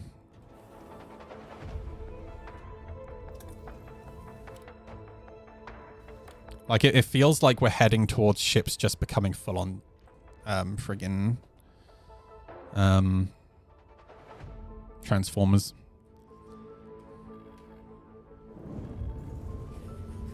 It's rule of cool. That's what it is. I think it's done just because it's rule of cool rather than it actually being something that makes sense for a vehicle like this. Like, what is the reasoning for it being tucked away like that? When other mining ships don't, right?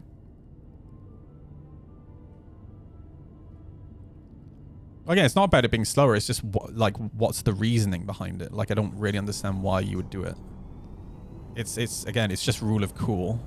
I kind of like things making sense a little bit, I guess. I can't really find the sense in it. I think it's probably more the issue. Prospect tucks in a bit too. It doesn't fold away like that though, dude. Like, I might not have been into mining this whole time, but I know what the Prospector looks like. It just folds back out of view. It doesn't, like, hide it inside a compartment.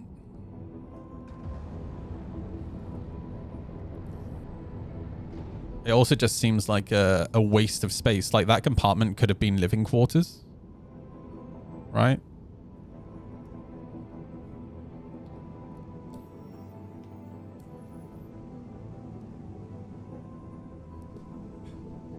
Am I the only person that feels like all this text is way too big?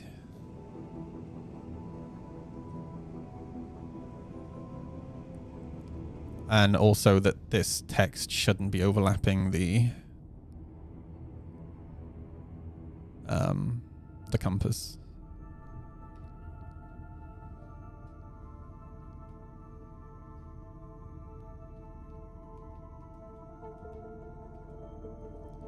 Oh, you're right. There are cables inside the arm. I know. It looks... the whole animation just looks so meh.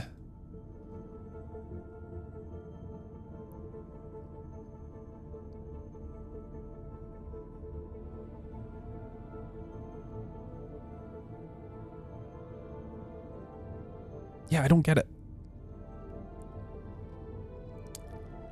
Fits perfectly in the Drake theme. What other Drake ships do that? Animate like that? Because I would argue that actually makes more sense for a more technical company, like something fancy like Origin, where they like to, or Crusader, where they like to tuck their guns away behind the hull or whatever. But actually, that actually goes against Drake, right? Because Drake isn't supposed to be about elegance and tucking things away. It's supposed to just sit there and be clunky, right?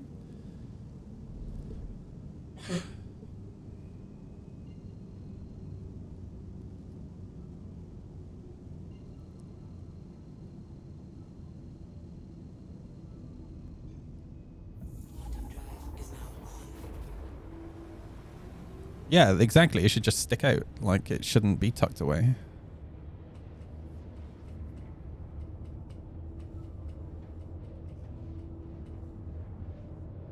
I would have preferred that space be living quarters. Oh, it literally can't because it sits above the boxes. Never mind, I take it back.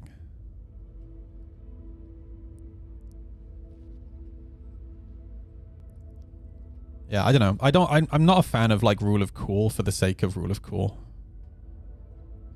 Now, I don't mind rule of cool when it kind of makes sense.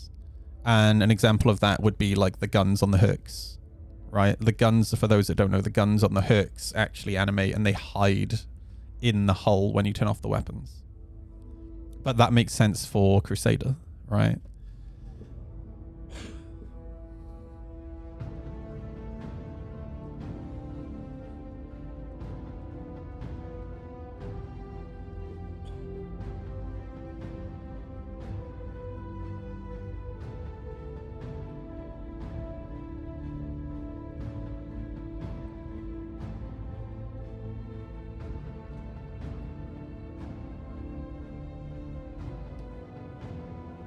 And yeah, I am not a fan of having MFDs up here either, because you lose so much of your view.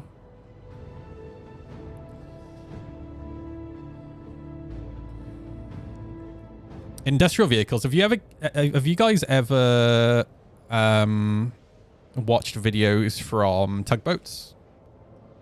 There's a guy on YouTube that I follow called Tugboat Willie.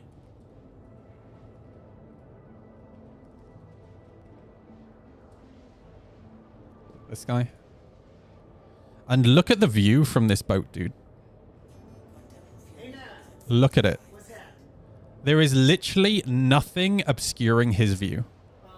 All right. And that's for a reason. Oh, this is a night video, I think.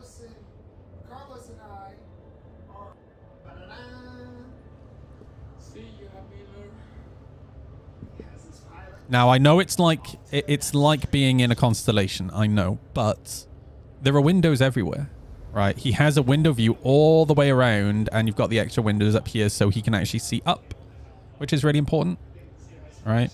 Oh, do you watch him as well, V? Yeah. Do you know why I watch him? He really reminds me of Coastin. I don't know why, but he reminds me of Coastin. He has that sort of energy.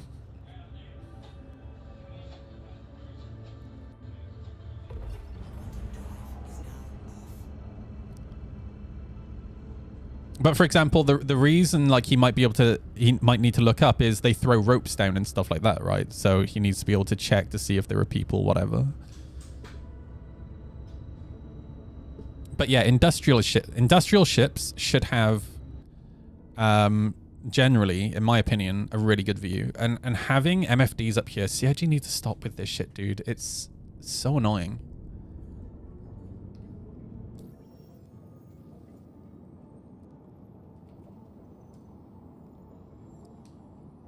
It's the main reason that I won't fly the Guardian or the Fury. It's especially bad in a combat ship. When you're, like, rate fighting, why do you want your target to be hidden behind MFDs? Like, it makes no sense.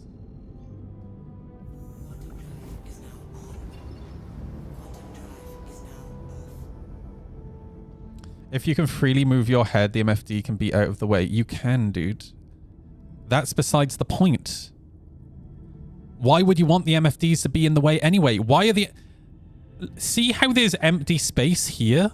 You see these switches? These switches could have been here. These switches could have been here. And they could have put an MFD here and an MFD here, where there is literally nothing for the MFDs to block.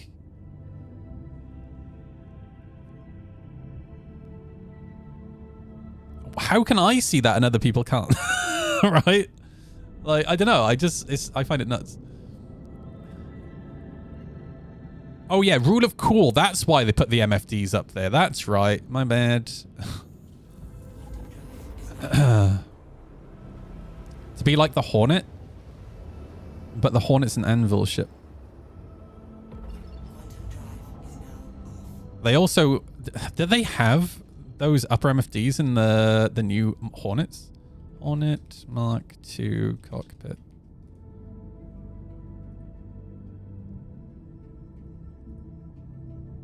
No, they don't. They got rid of them. There's a reason they got rid of them, right? Can you guess what that reason is?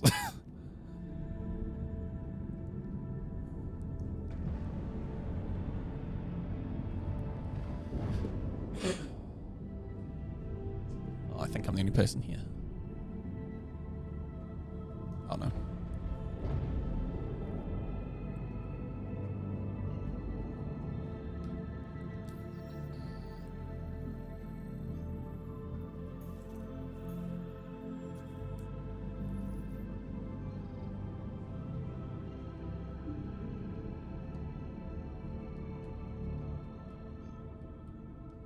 Yeah, but they don't first because they got rid of them on the Hornet. The new Hornets don't have those upper MFDs.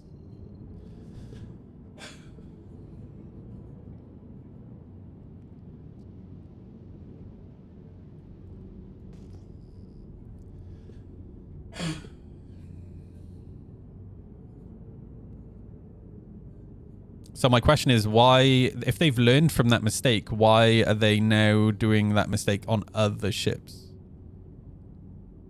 Right?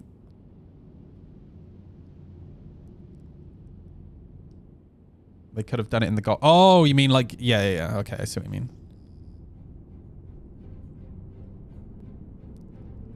And rule of cool for the sake of rule of cool doesn't necessarily make it, like, good for gameplay, right? I think that's part of my issue as well. Oh, that's scrap. I wish the scanner was working. Is solo mining worth it? I think so, yeah. I know quite a few people who mine solo.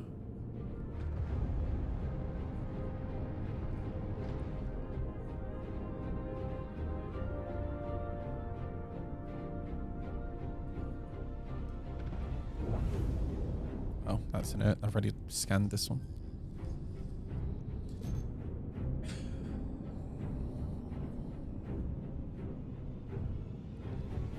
I mean, we're all solo mining, just we're doing it together. Like, we're not like sharing the ore or anything like that. Like, whatever, whoever mines is, you know, we keep our own stuff.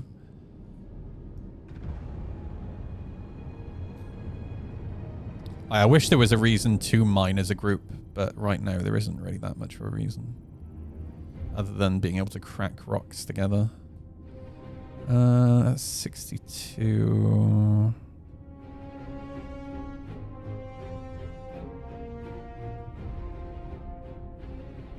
This might be worth it.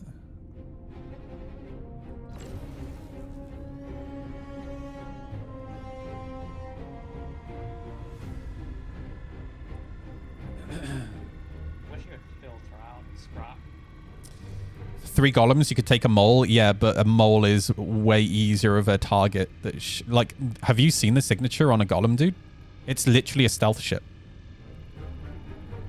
Like, you're such an easy to find target in a mole. In a mole as well, you're one ship, which means you're only... That's one scanner, all right? Whereas in 3 golems, you've got 3 people out scanning.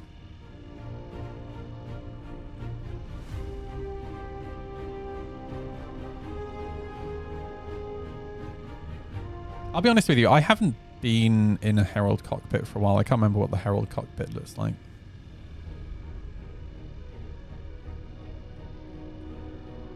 Maybe in their ways, the MFDs would have been in the way. No, I think the problem is these ships are, like, the cockpits are designed by people who don't actually really play the game. I genuinely think that's the issue.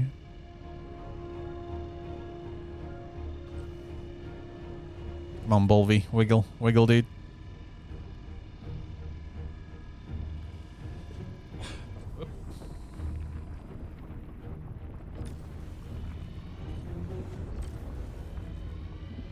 There we go, I got it. Thank you.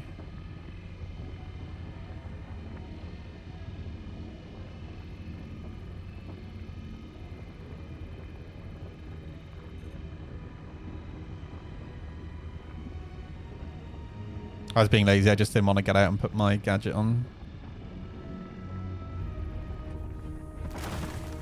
Nice.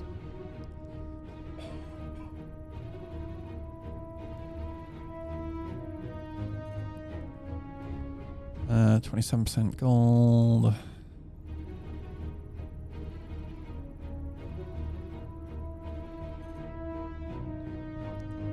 $33.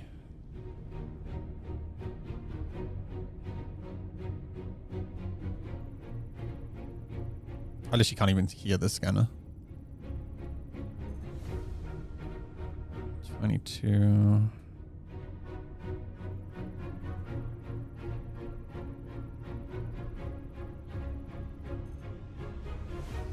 $31.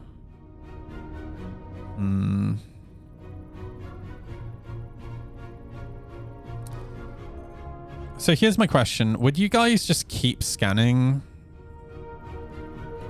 until you find something better, or do you reckon this is worth scooping and just like go for volume over time? Because my concern is if I just keep searching for better compositions, I'm going to be spending a lot of time just scanning.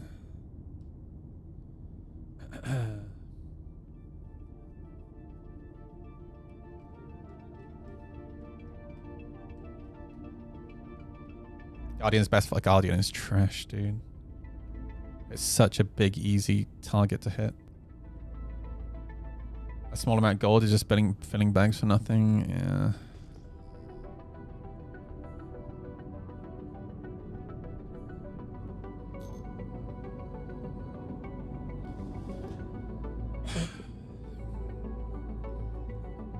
I can already feel myself getting frustrated just because like this, like the lack of scanning is just really frustrating. Like you shouldn't have to fly from rock to rock. And also there's no way to mark the rocks. So you don't know if it's a rock you've already been to, right? Until you get there, which is wasting time. Again, I really feel like we should just be able to do a ping for an area and then use an MFD or like a Mobiglass app or something to review those results rather than wasting time flying around. See, I've already been to this one. That's exactly what I'm talking about.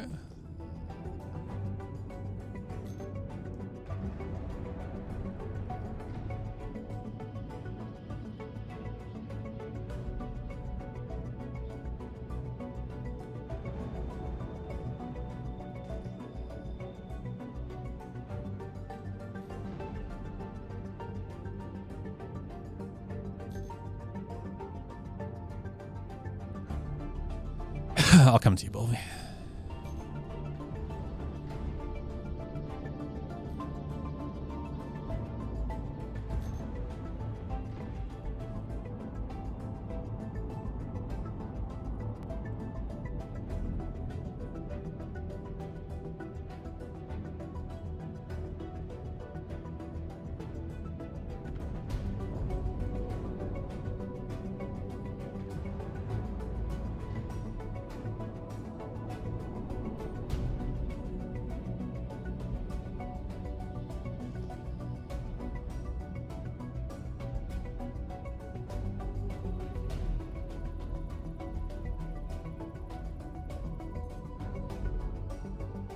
All right, let's go.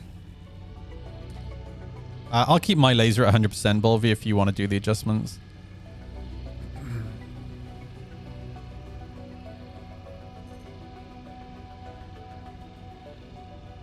Oof, we might need to go slap a gadget on. Oh, there we go.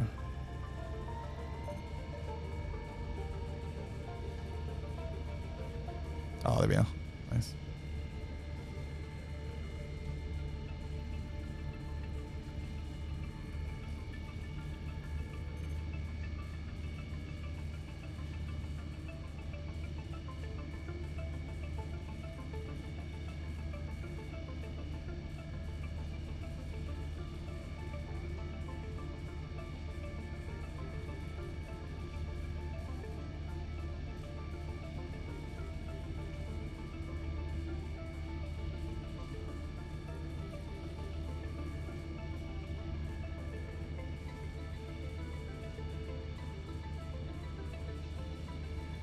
You know, I've already sent you like 2 invites, Kevin.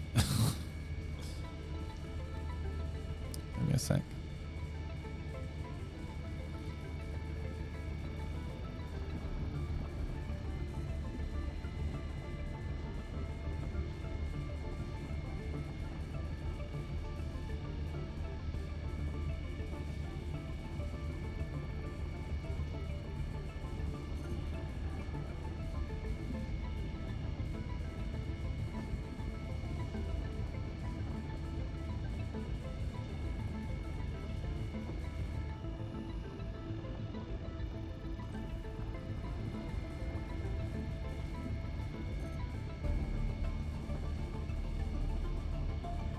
Oh.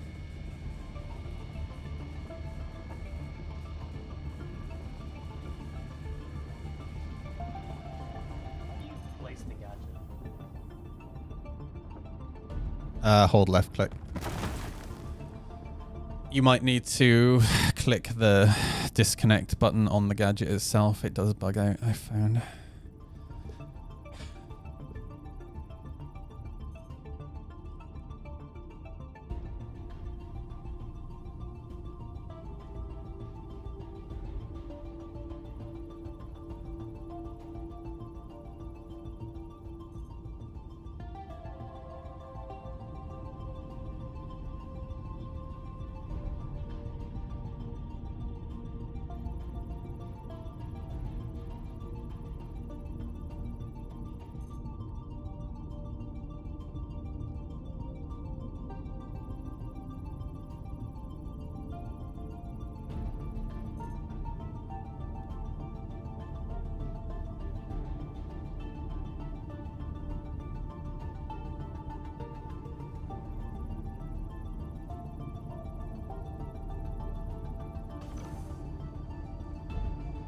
That one's only 9%.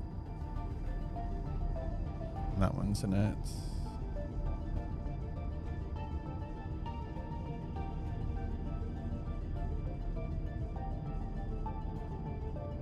I'll let you grab as much of this as you can, Bolvi. Because looking at it, there's only 1, 2,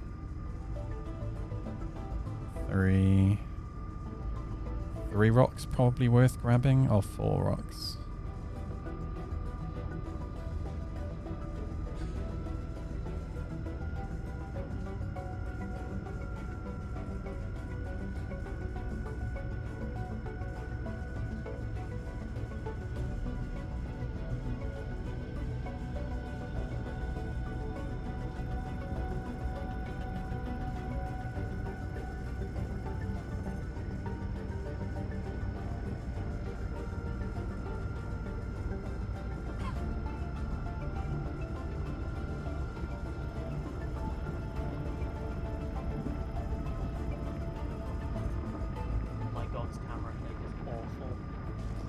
It's really bad. I think is those gadgets have been in the game for a while now, so how have they not fixed it? Same for the new the new EVA as well.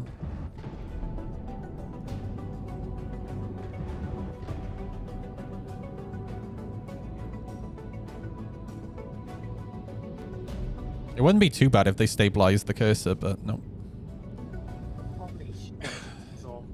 Yep.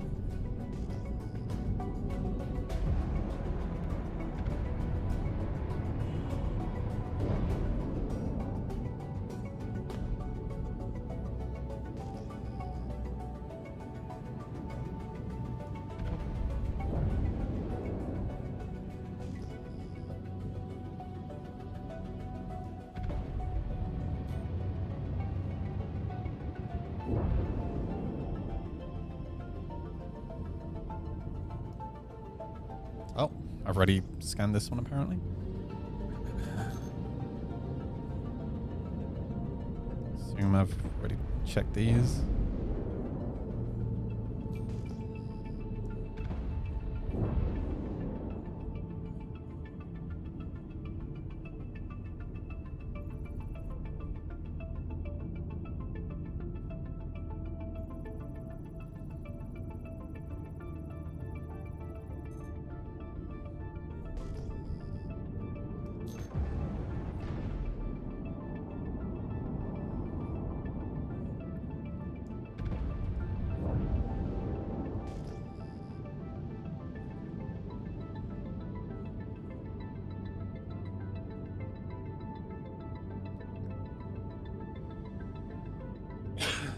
That's what I did in the sun today. Weights, I don't know. Rode a horse. Trying to think what else I know about Newtally. Got annoyed at your boyfriend. Already scanned that one.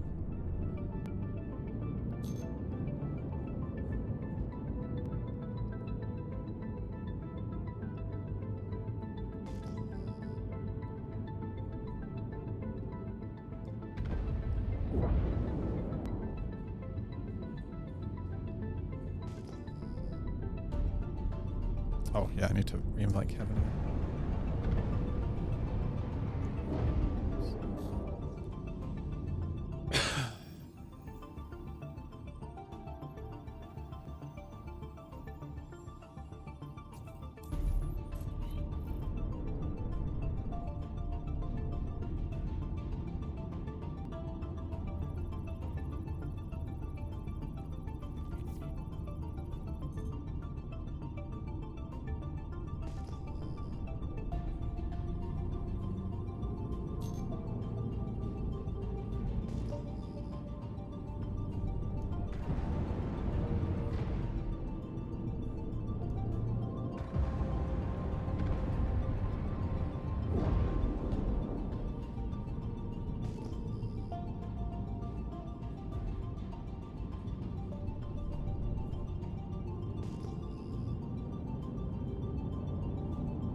Jesus.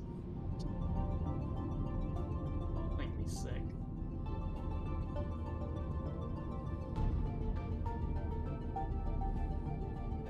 Oh, right, already been to that one apparently.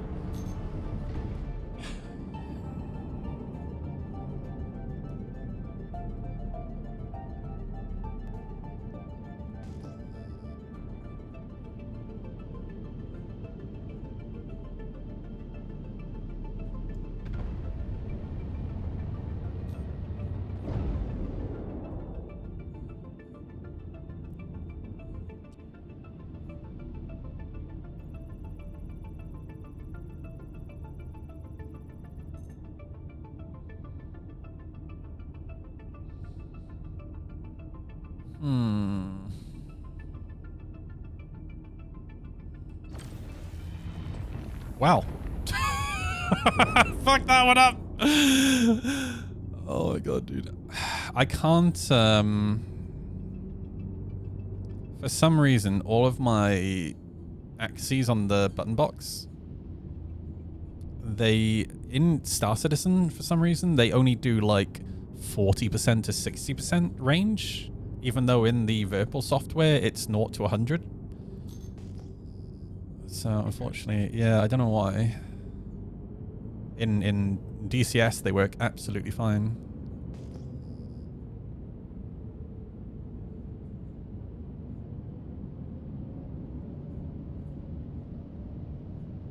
I'd much rather use an Axis than use like buttons for the laser power.